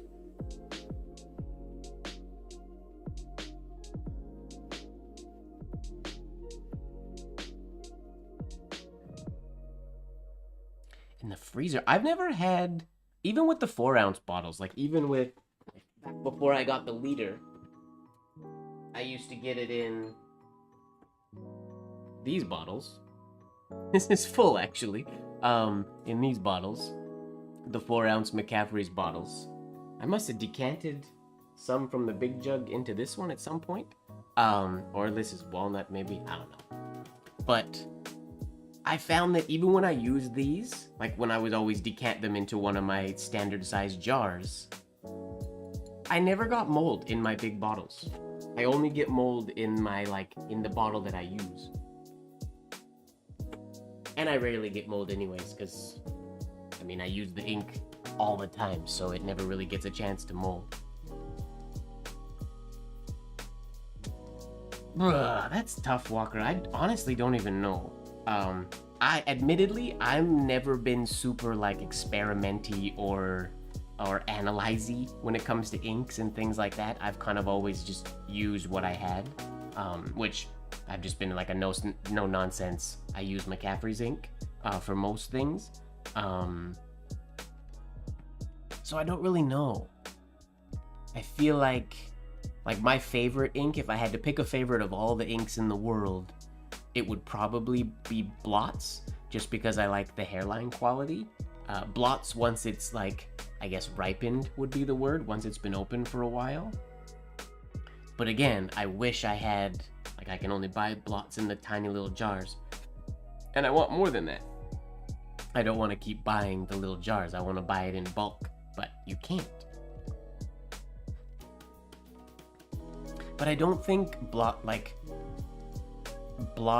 hairlines wouldn't give, they're not the same as like Mataraz's hairlines. I feel like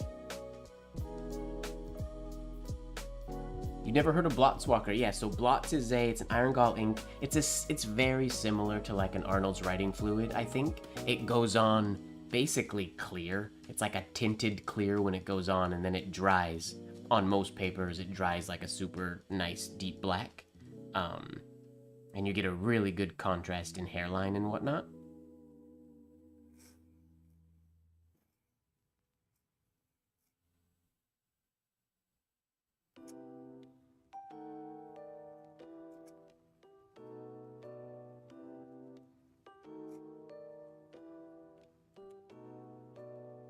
Making the signature so big. Yeah, you should give it a I'm trying to think of, I mean, most of the standard ink sellers sell it, I believe.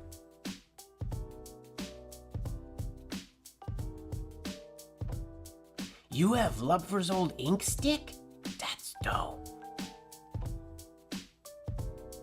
Yeah, I think most of them mixed. They all had their own, like, fun concoctions. Like, it's so many parts this ink stick I have, and then so many parts, couple drops of this, and then some writing fluid, and then a little bit of this. They all had little things, which I know there are some penmen today that have gotten pretty heavy into experimenting and things like that. I'm not one of them. I've basically just used walnut ink for most of the time back in the day, and now I use McCaffrey's for pretty much everything.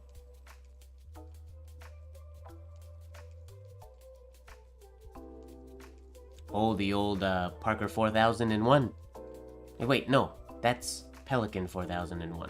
Parker Quink. Quink ink. That was Parker, right? No. I'm trying to see my bottle. My ink jars. My vintage ink jars are on the other side of the room.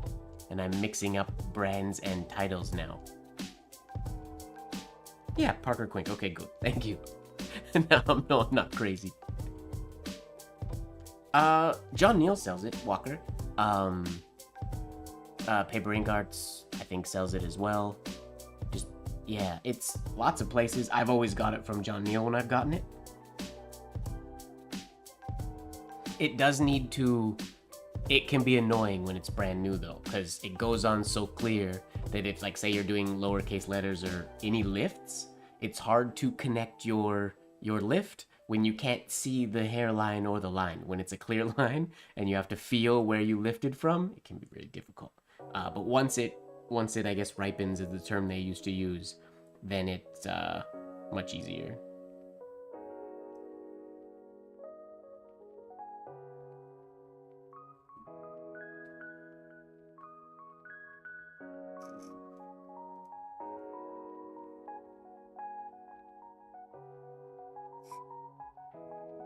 It's covered in mixed with other things, but that's the closest we've got to the whole signature so far today.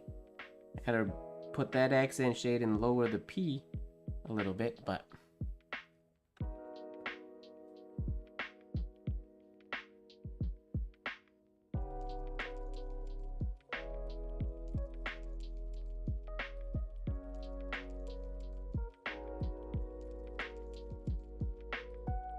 it's not super thick. Like, it's not, I'm trying to remember of the, when I used the yolks when he did the small batches. I think it was the Japan ink. Was the Japan ink or the Mataraz ink was really thick. And it wrote nicely. I just wasn't a fan of the thickness of it. Blots is quite runny. It's quite liquidy or quite thin.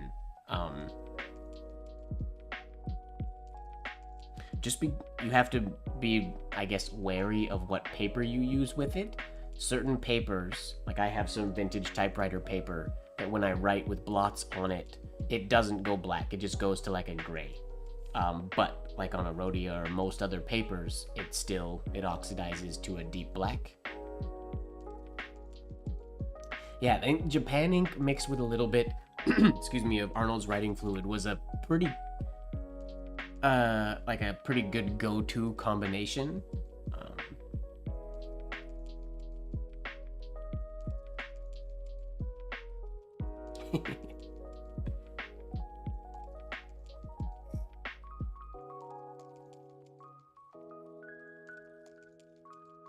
Forgot the accent shade again.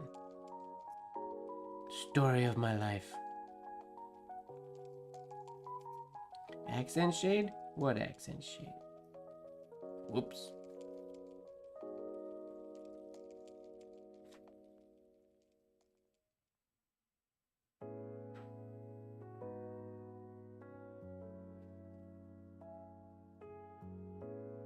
Some more ink just in case.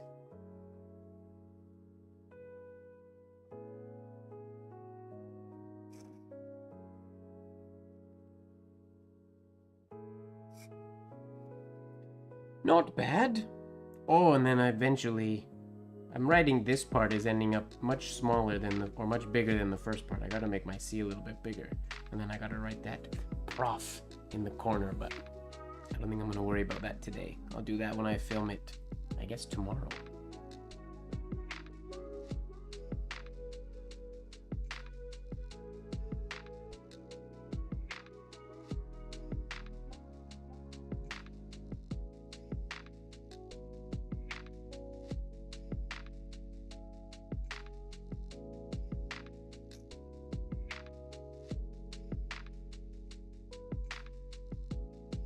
Started my accent shade too soon on that one.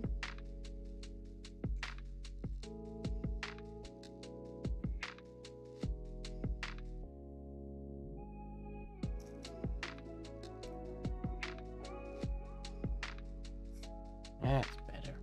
Smaller. Nice and small.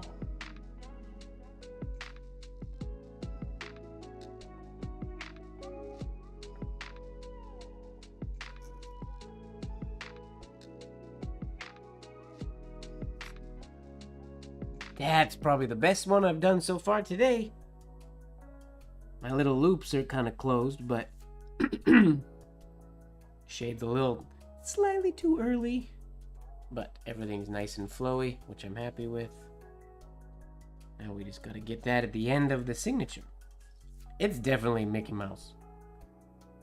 Super Mickey Mouse ears.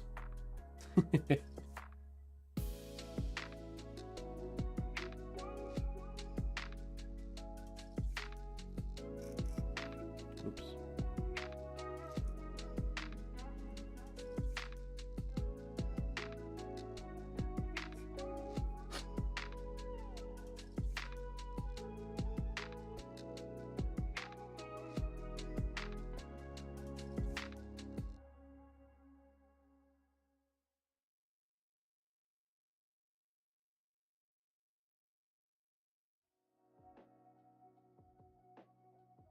Oh, compound.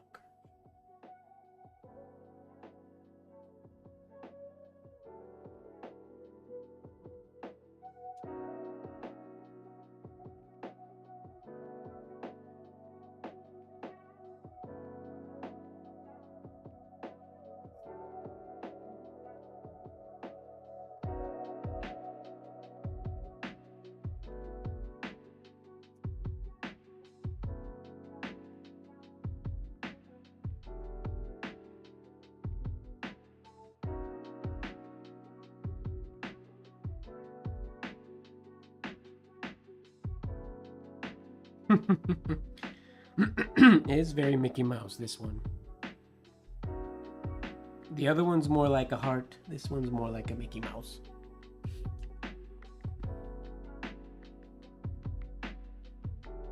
You gotta go, Fozzie?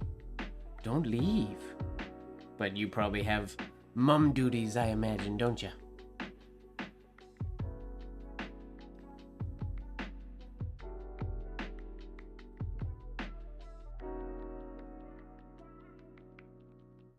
Thank you very much, Don, and thank you so much for coming and hanging out. Know that at 9 p.m. every Tuesday, 9 p.m., I guess, Pacific Daylight Time, or Pacific Standard Time, whatever time we're in Pacific Time, we're here pretty much every Tuesday till usually around shift, sometimes 11:30, sometimes 2 or 3 in the morning, depending on how I'm feeling. But every Tuesday we're here, so I'd love to have you back again. It was great. It's great to have you in the chat.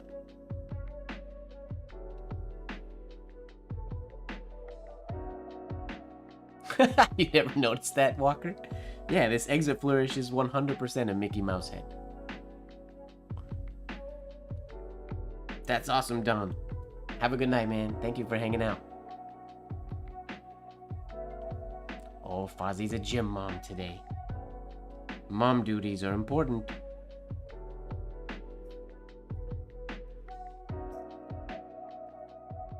Ooh, flow is all wonky on that one. I'm riding too big. I gotta go smaller.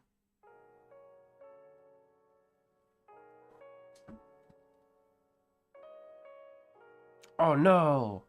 That's okay. Thanks for hanging out, Walker. I appreciate it. I'm gonna hit you up on the Discord, because I'd love to get you on here as a guest with me, and we can write together. I think that'd be fun.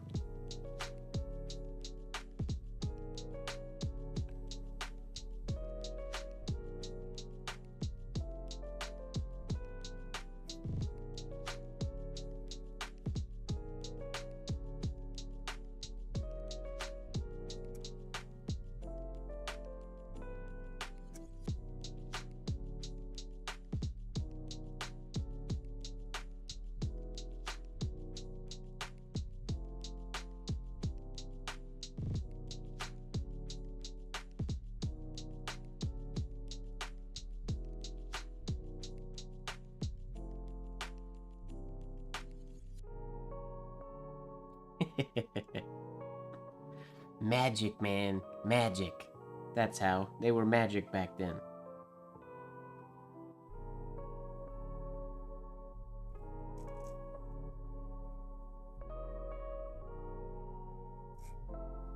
Got a little wonky at the end there, but it's a hard signature to make small.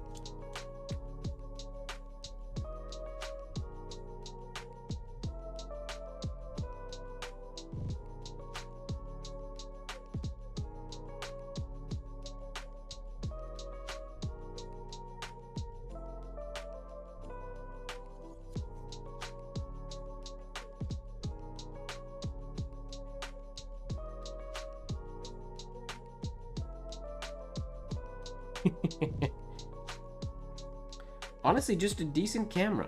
I mean, you can even use your cell phone. My face cam, that's a cell phone. It's my old Samsung is right there. Yo, what up, Mohamed? Wow, long time no see. Have a good one, Walker. Good night. Have a good class tomorrow.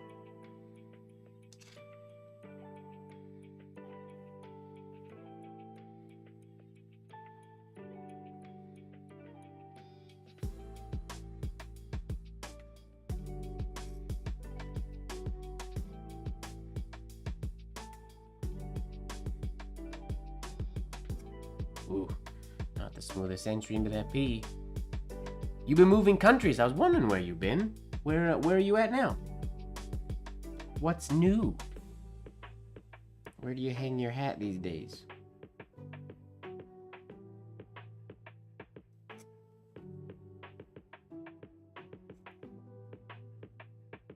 You're in Italy now. Dope.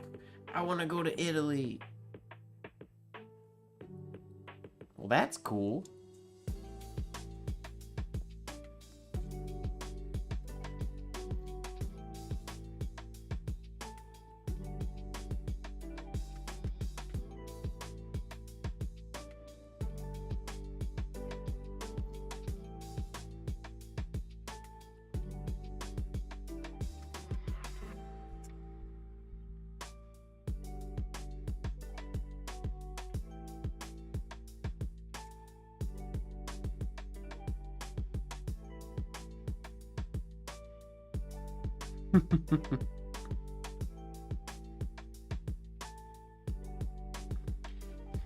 Yup, they did some pretty impressive work.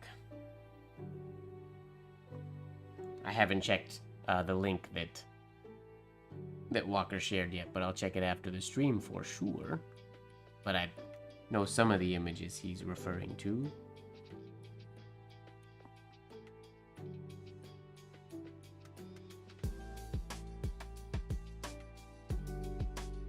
Alright, Mickey Mouse ears, here we go.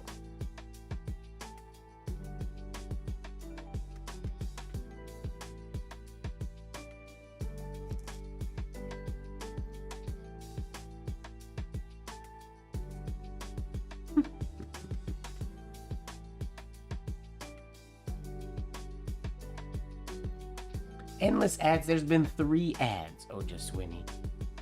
I think in the past there's supposed to be ads before and they just weren't playing.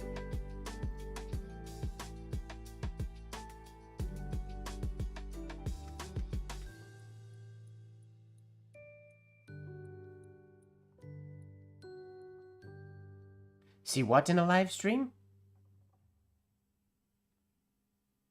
I don't know what you're talking about, Walker. Oh, you mean check the Discord?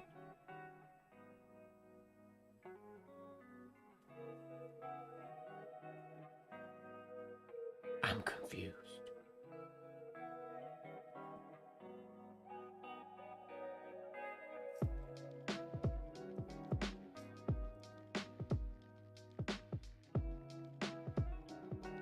Ooh, those are a little bit too far apart.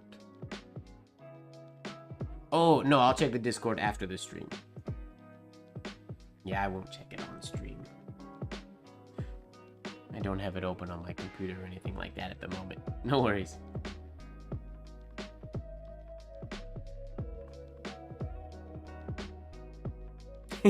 Thanks, Mohamed. Nice to see you. Welcome to Italy.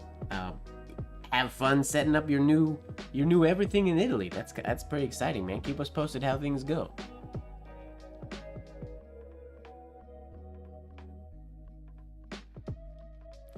Oh, Instagram is getting, or YouTube is getting addy, is it?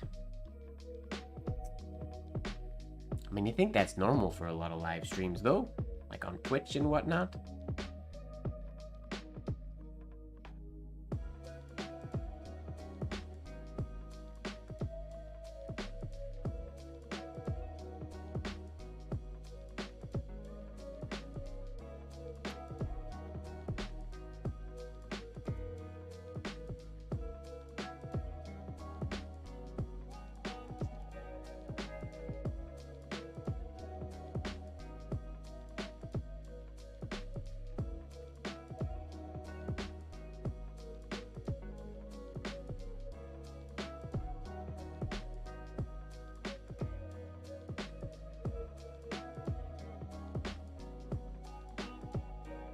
Whoops, forgot what letter I was doing.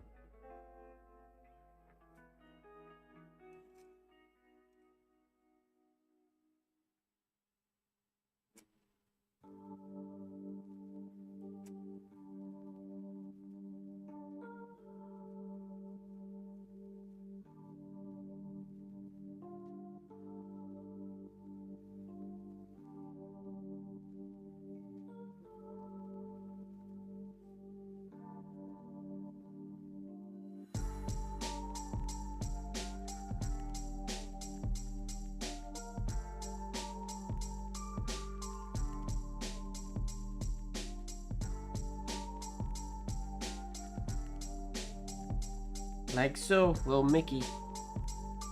It's just so huge compared to the rest of the signature, though. I have trouble doing this part small. I mean, I have trouble doing this whole signature small, if I'm being honest. But if you compare it to the C, like in the original, the ending is bigger than the beginning.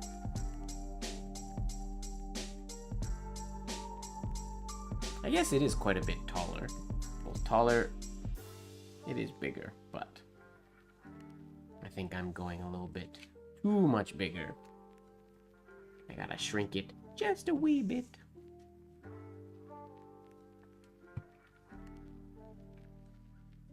T.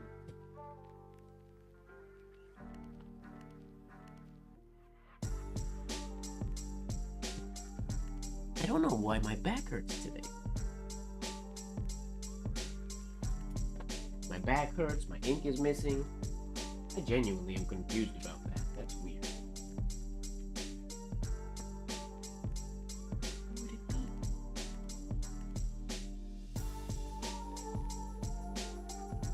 I guess I haven't needed to fill up ink in a while. Whoops.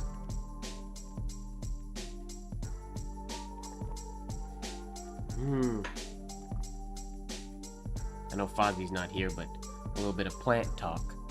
I think I need to bring my plants inside. All the plants I have out on my balcony at the moment. It's starting to get cold here in Canada, unfortunately. Winter is a-coming. To my dismay.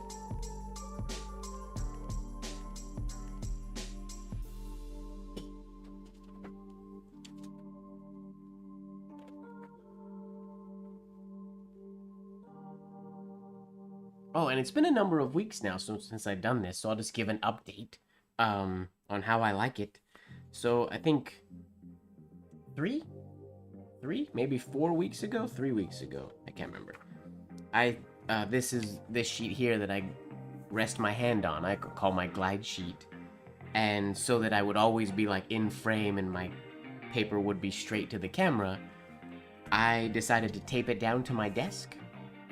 And I'm quite liking it taped down to my desk. The only downside is that sometimes it gets, you can see it's starting to curl up a little bit, and it's harder. Normally I would just flip it upside down when it gets like that, but I can't do that as much when it's taped to the desk. But I like it taped to the desk, because it always gives me, I know like where my lines can be, and then if I set up a camera or something, it's easy to get things in focus, or in frame. And then I also have, when I'm writing with, here's the other one. This is my ivory glide sheet, and then when I write with black, I can move that out of the way, and I have my black one. And then when I go back to ivory, I have my ivory one. I have both options on my desk. This is only like a couple hours ago that I have both on here, so that's still in experimentation mode. But I quite like having the one taped to the desk. It works. It's a good system to keep me writing in frame. It helps a ton when recording videos. So when I record this signature tomorrow, I'll lock it.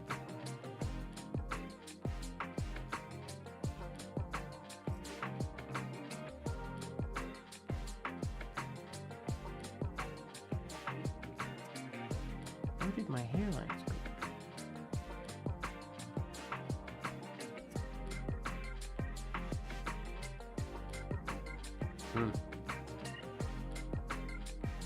Winter is coming. Yes.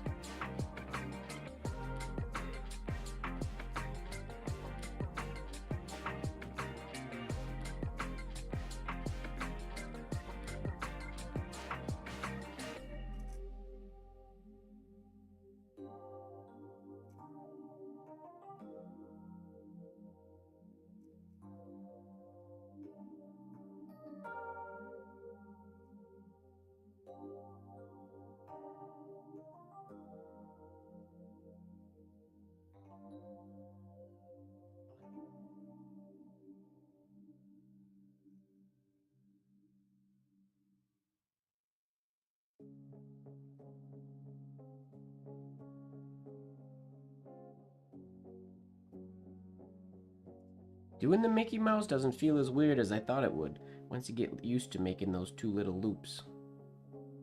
Took some getting used to, but it doesn't feel strange anymore.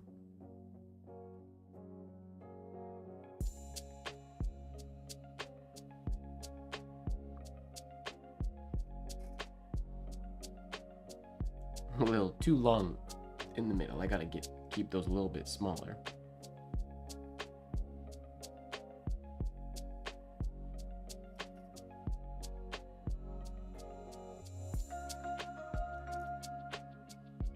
Whoops.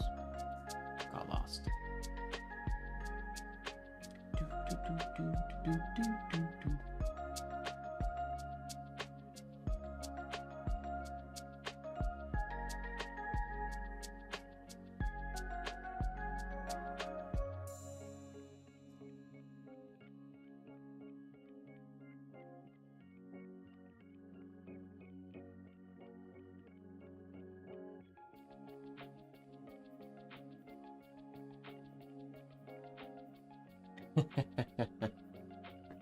Yep. Guidelines were never mandatory. They were only helpful when they used them.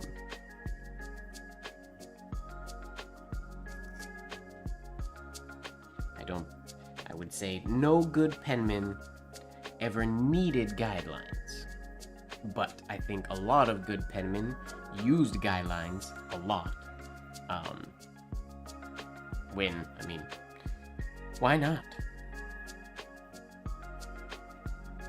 Working smarter, not harder if you have a guideline.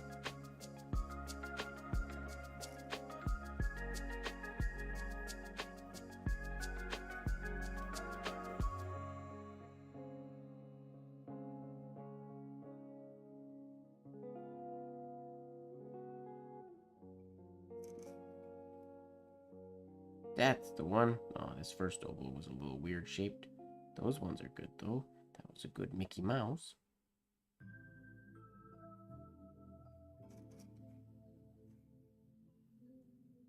Why is that oval getting so weird shaped all of a sudden?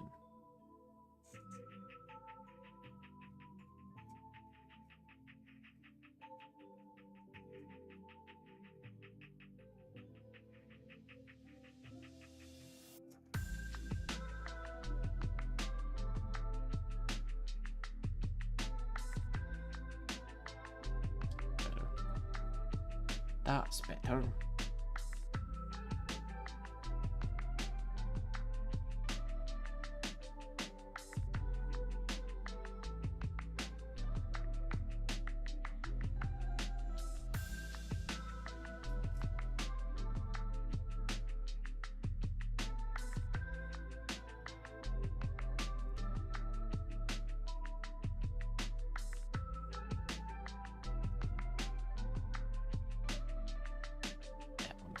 Too abrupt on the top.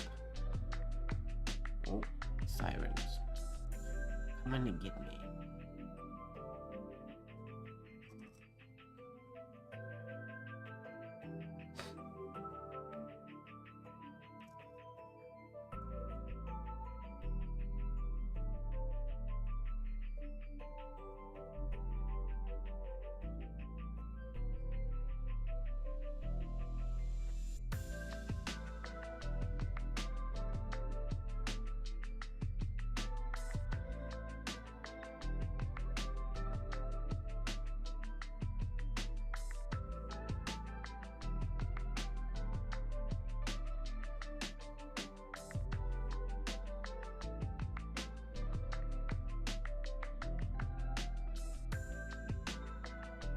Hard to make them actual loops.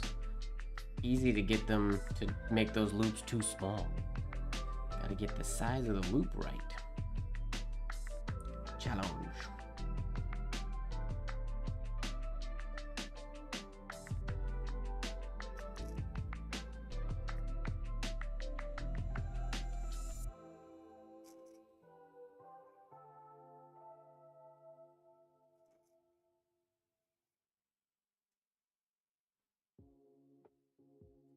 Rinse and repeat.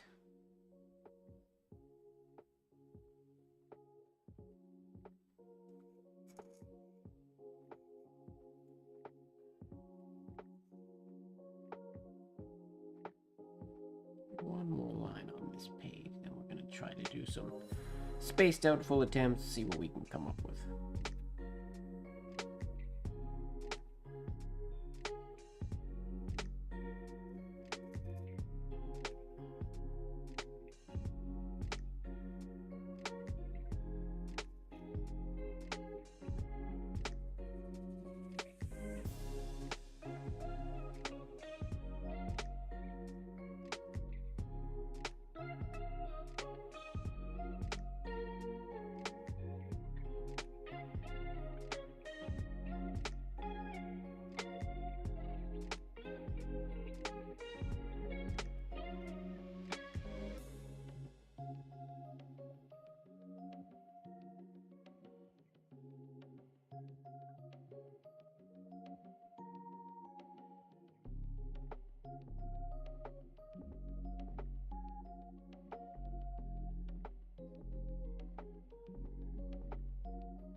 Okay.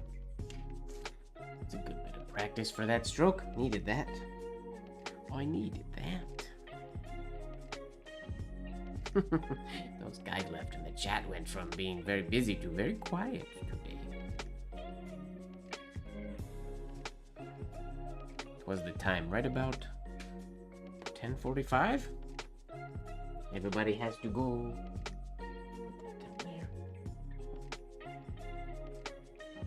Alright, let's try some ebbs here at this thing. See if we can't get a passable one.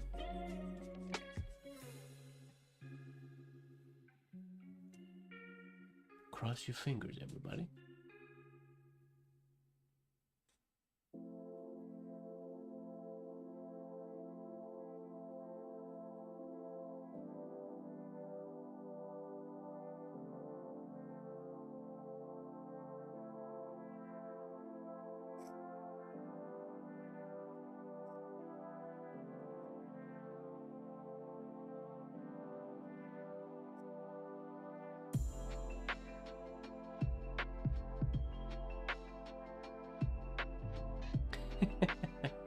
A whole lot of Mickey cars.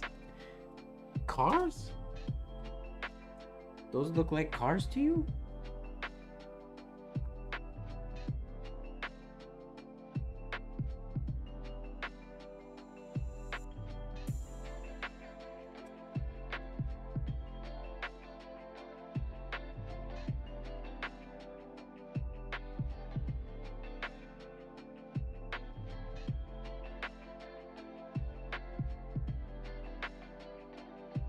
Ears. Aha.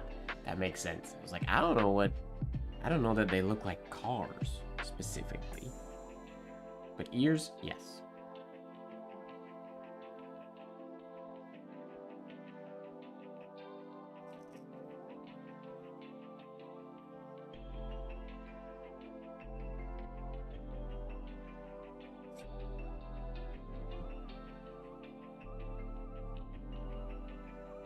There it is. Nice, clean. Not a bad attempt, actually. Not terrible. Could be better, obviously, but happy with it. Let's try again. Give ourselves some space this time. Should be able to get a pretty good video of this one. If this is any foreshadowing.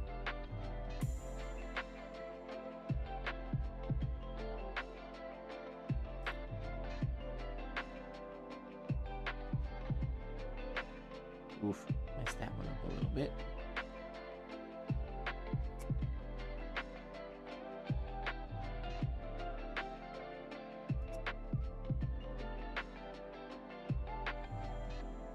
Oops. Yeah, messed that one up. Got too big as well. Need to go small.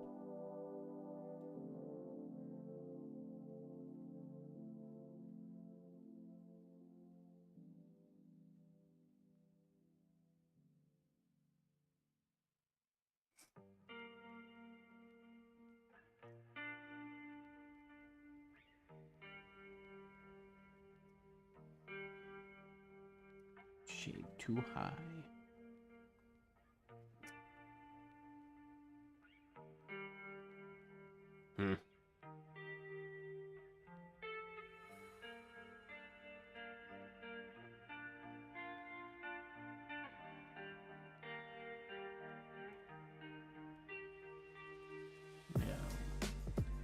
do this exit stroke smaller.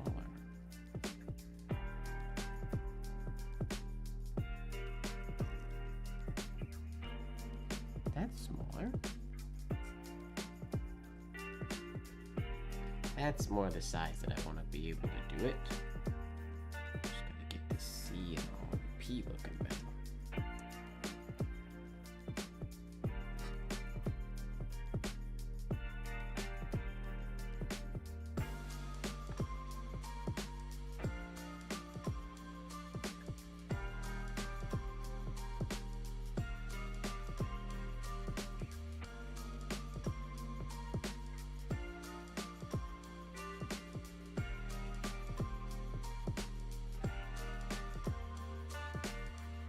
Something weird's happening to my movement when I get to this bit.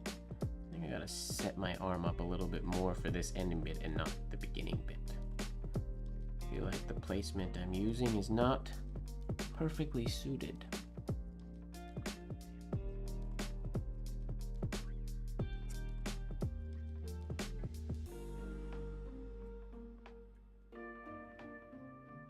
Still pretty big.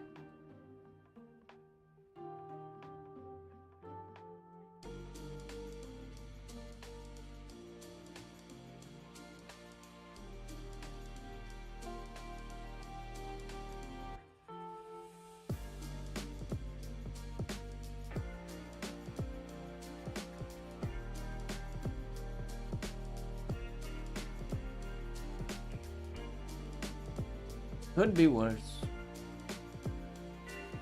Ooh, can we get us another small one on this line? Cutting it close, but we will try. An itty bitty one. Ooh. Maybe that's why my back hurts. My chair too low? Am I shrugging today? I dropped my chair for a Zoom meeting earlier today and I forgot.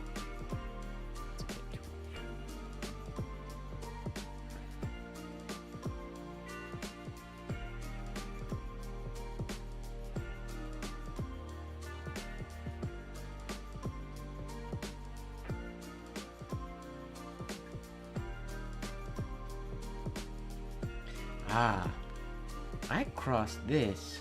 Oh, I crossed this point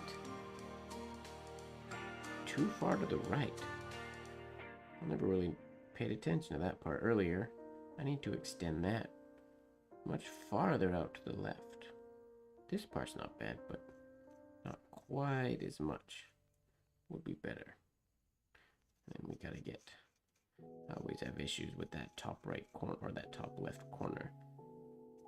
Okay.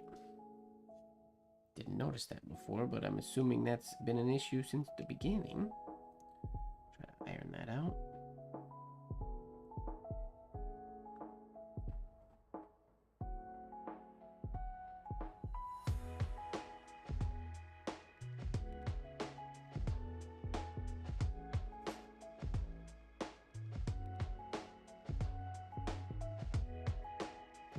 Didn't go far enough now with the P.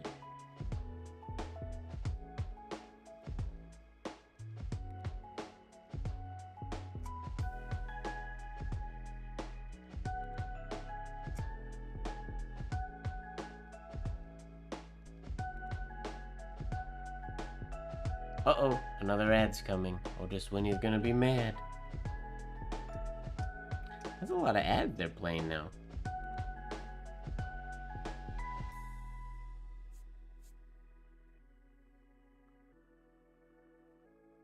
I wonder why the change.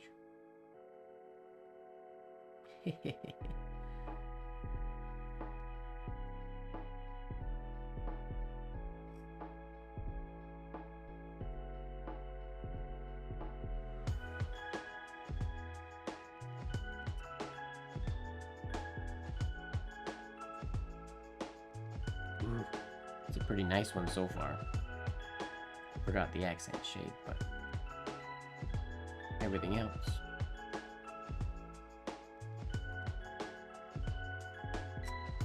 Messed it up. Not smooth. Stressed myself out.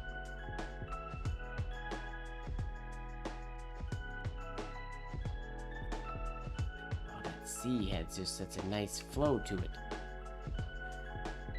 Ariel liquid detergent? Like Disney's Ariel?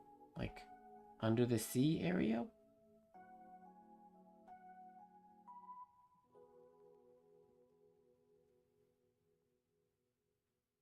No. Okay, so is that a brand? It's not a brand here, I don't think.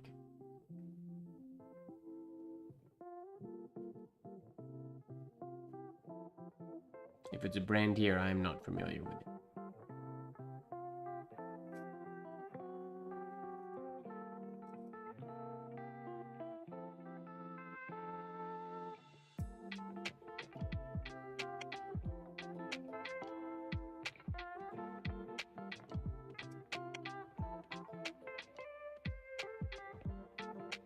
Why couldn't I have done that, Zed?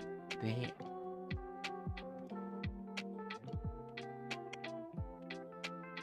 Accent shade.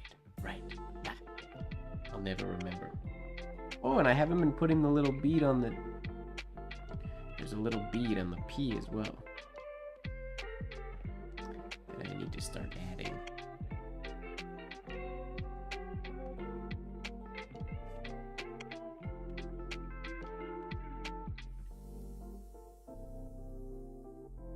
Never heard of this Ariel dishwasher detergent you speak of. Or yeah, liquid detergent. Never heard of it. Not a thing.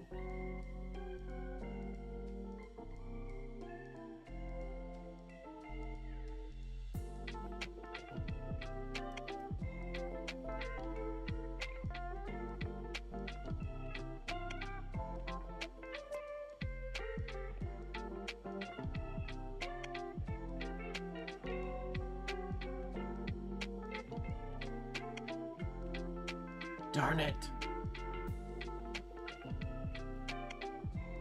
That was a good flow on that one until the Z. Shoot. I even got the little accent shade on there. Tiny little one. Oh, clothing detergent. Got you.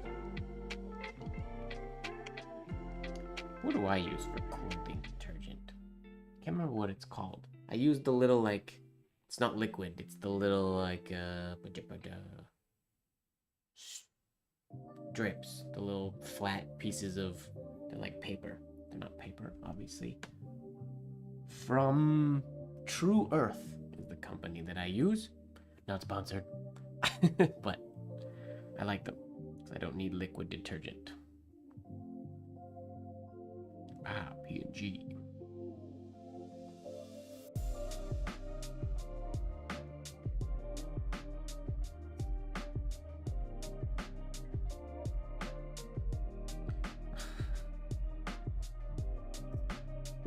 My body, my arm just wanted to make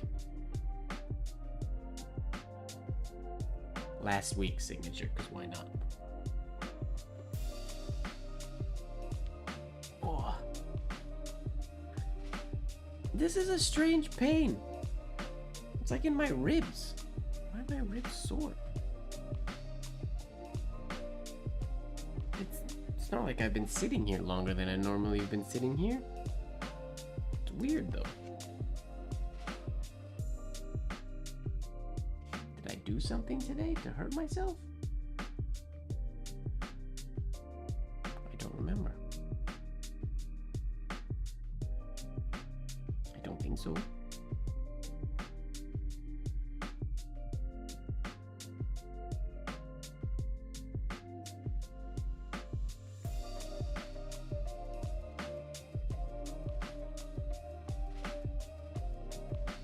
Oh, not enough space. Shoot.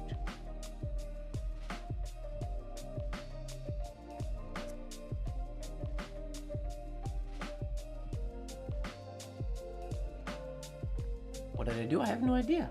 I mean, I didn't do anything exceptional today. Did I sleep weird? Heavy lifting? Yeah, no secret twerking.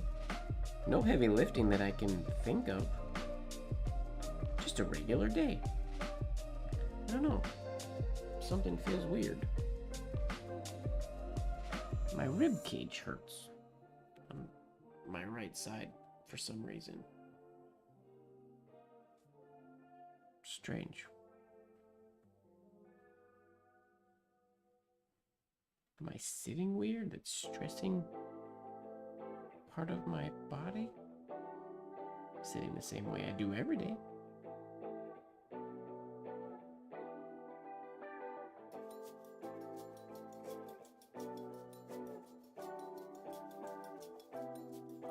Not smooth enough.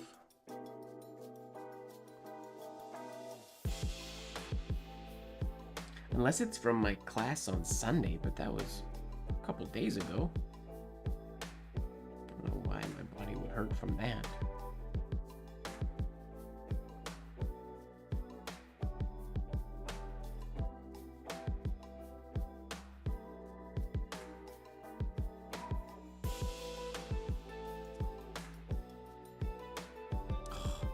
Making this too long. I need to go up higher, quicker. Cut that off so I have space in here. Shoot. Yeah, so that doesn't happen. Bummer. Okay, let's focus on that part then.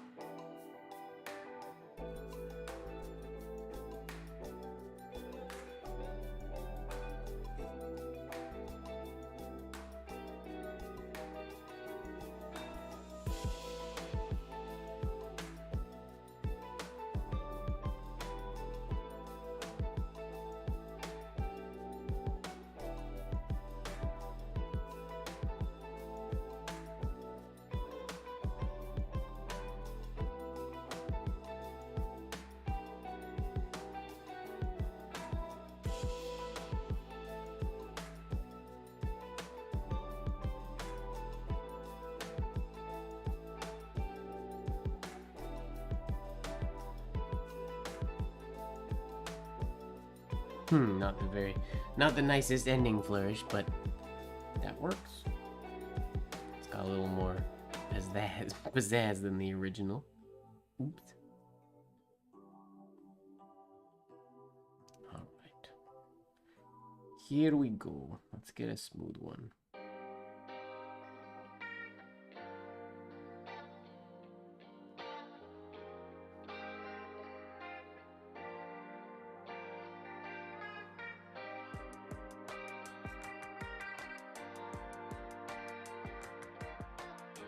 Not very smooth.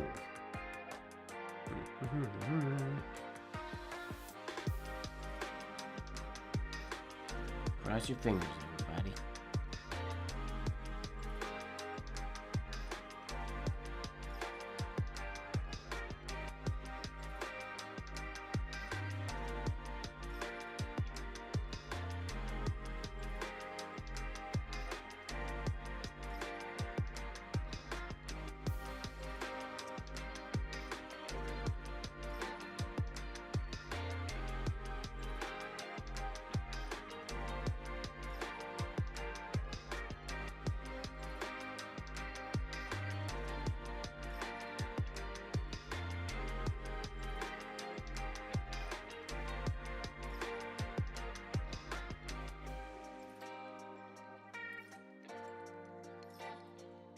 Not too bad.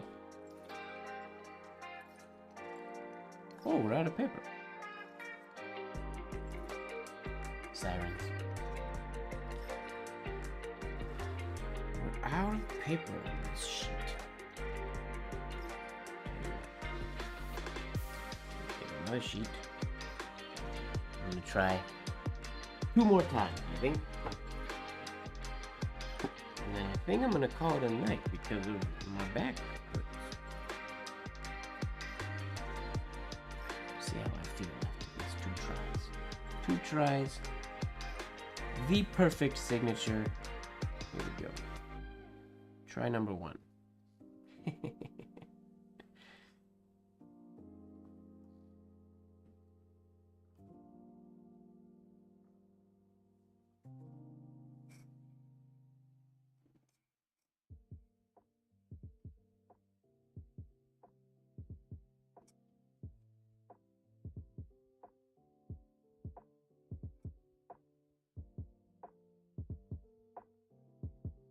Not really on a baseline for this one. I'm kind of floating.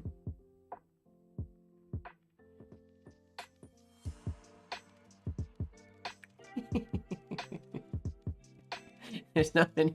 You're chatting with yourself or just what with me? There's nobody in chat today. No, well there was, but not anymore. This is ugly in here. I gotta iron that.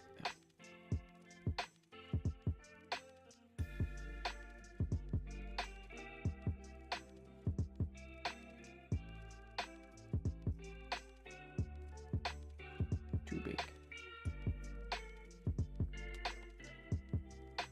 But all in all, not a horrible attempt, but not a great one either. I think we can do better. I know we can do better.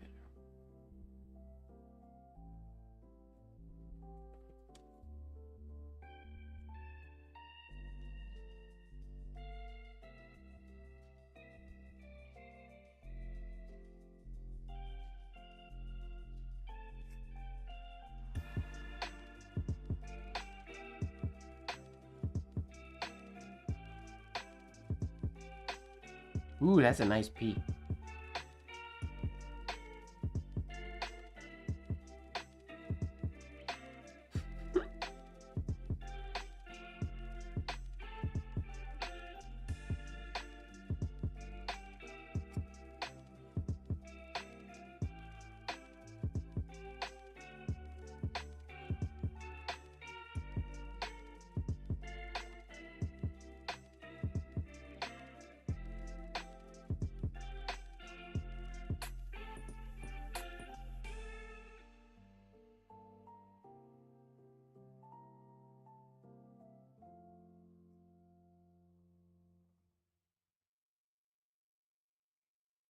Oh, darn it. I think I wasn't paying attention. Thank you very much, Zaner. Yeah, I've kind of given up making my shades as my C shades as short as Kanan's a little bit. And I'm not mad at my C shades.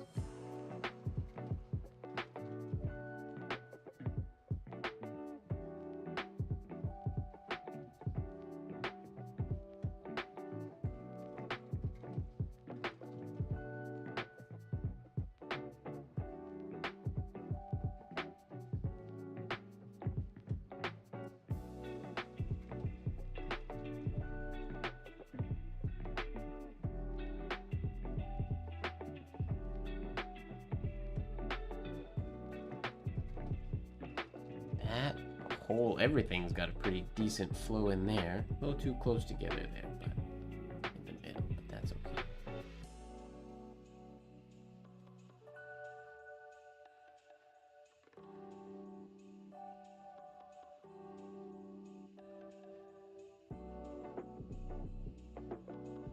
See if we can get a flowing ending flourish as well.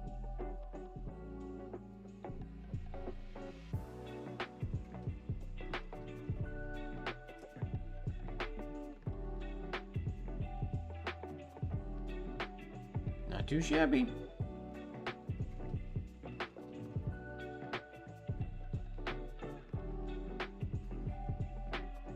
Not too shabby. I gotta get more that upper left corner. Alright.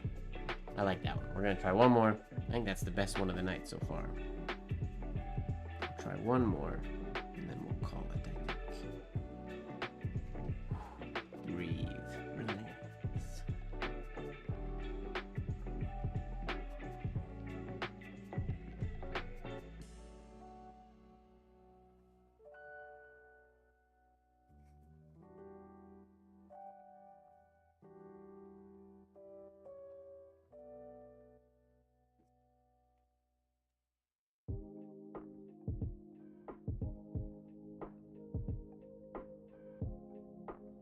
Another decent flow of capital letters. Not mad at that one either. We remembered the accent shade, which is good. Top of the P is a little wonky, but I didn't get quite enough compound curve up there, but picky, picky, picky. We're also not really on a baseline. We're floating a little bit, but that's okay.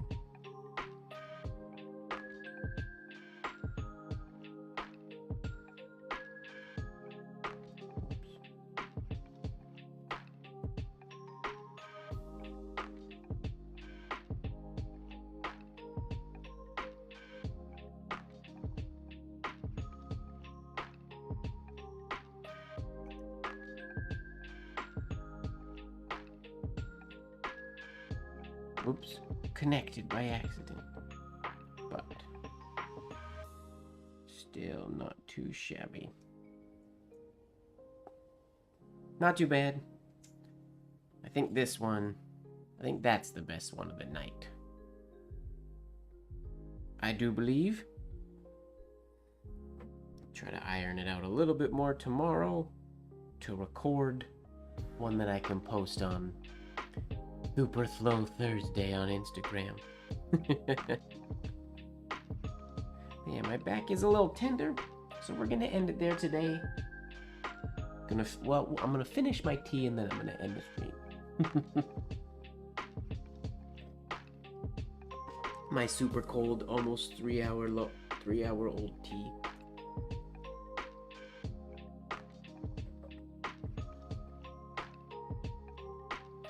There we go. Thank you very much for hanging out with me today, everybody. It was fun. Some really good chats going on today. We had some cool special visitors in the chat. Don Tate hanging out with us, which is awesome. Yeah, thank you everybody for hanging out. I appreciate it. It's always great to have people here hanging out with me on Tuesday nights. Make sure that you are falling in love with the process. Take a swing at this signature. I look forward to seeing what everybody does. I like when people dive in. If you're not a professional penman or you don't think you're good enough, man, just give it a shot. There's no such thing as perfect anyway, so give it a shot, have fun with it. And if it doesn't turn out amazing, who cares? Things don't have to turn out amazing. Just have fun with it. Fall in love with that process. And don't forget, the most important part, life should be just a bit of silliness, really. Thanks a lot, everybody. Good night.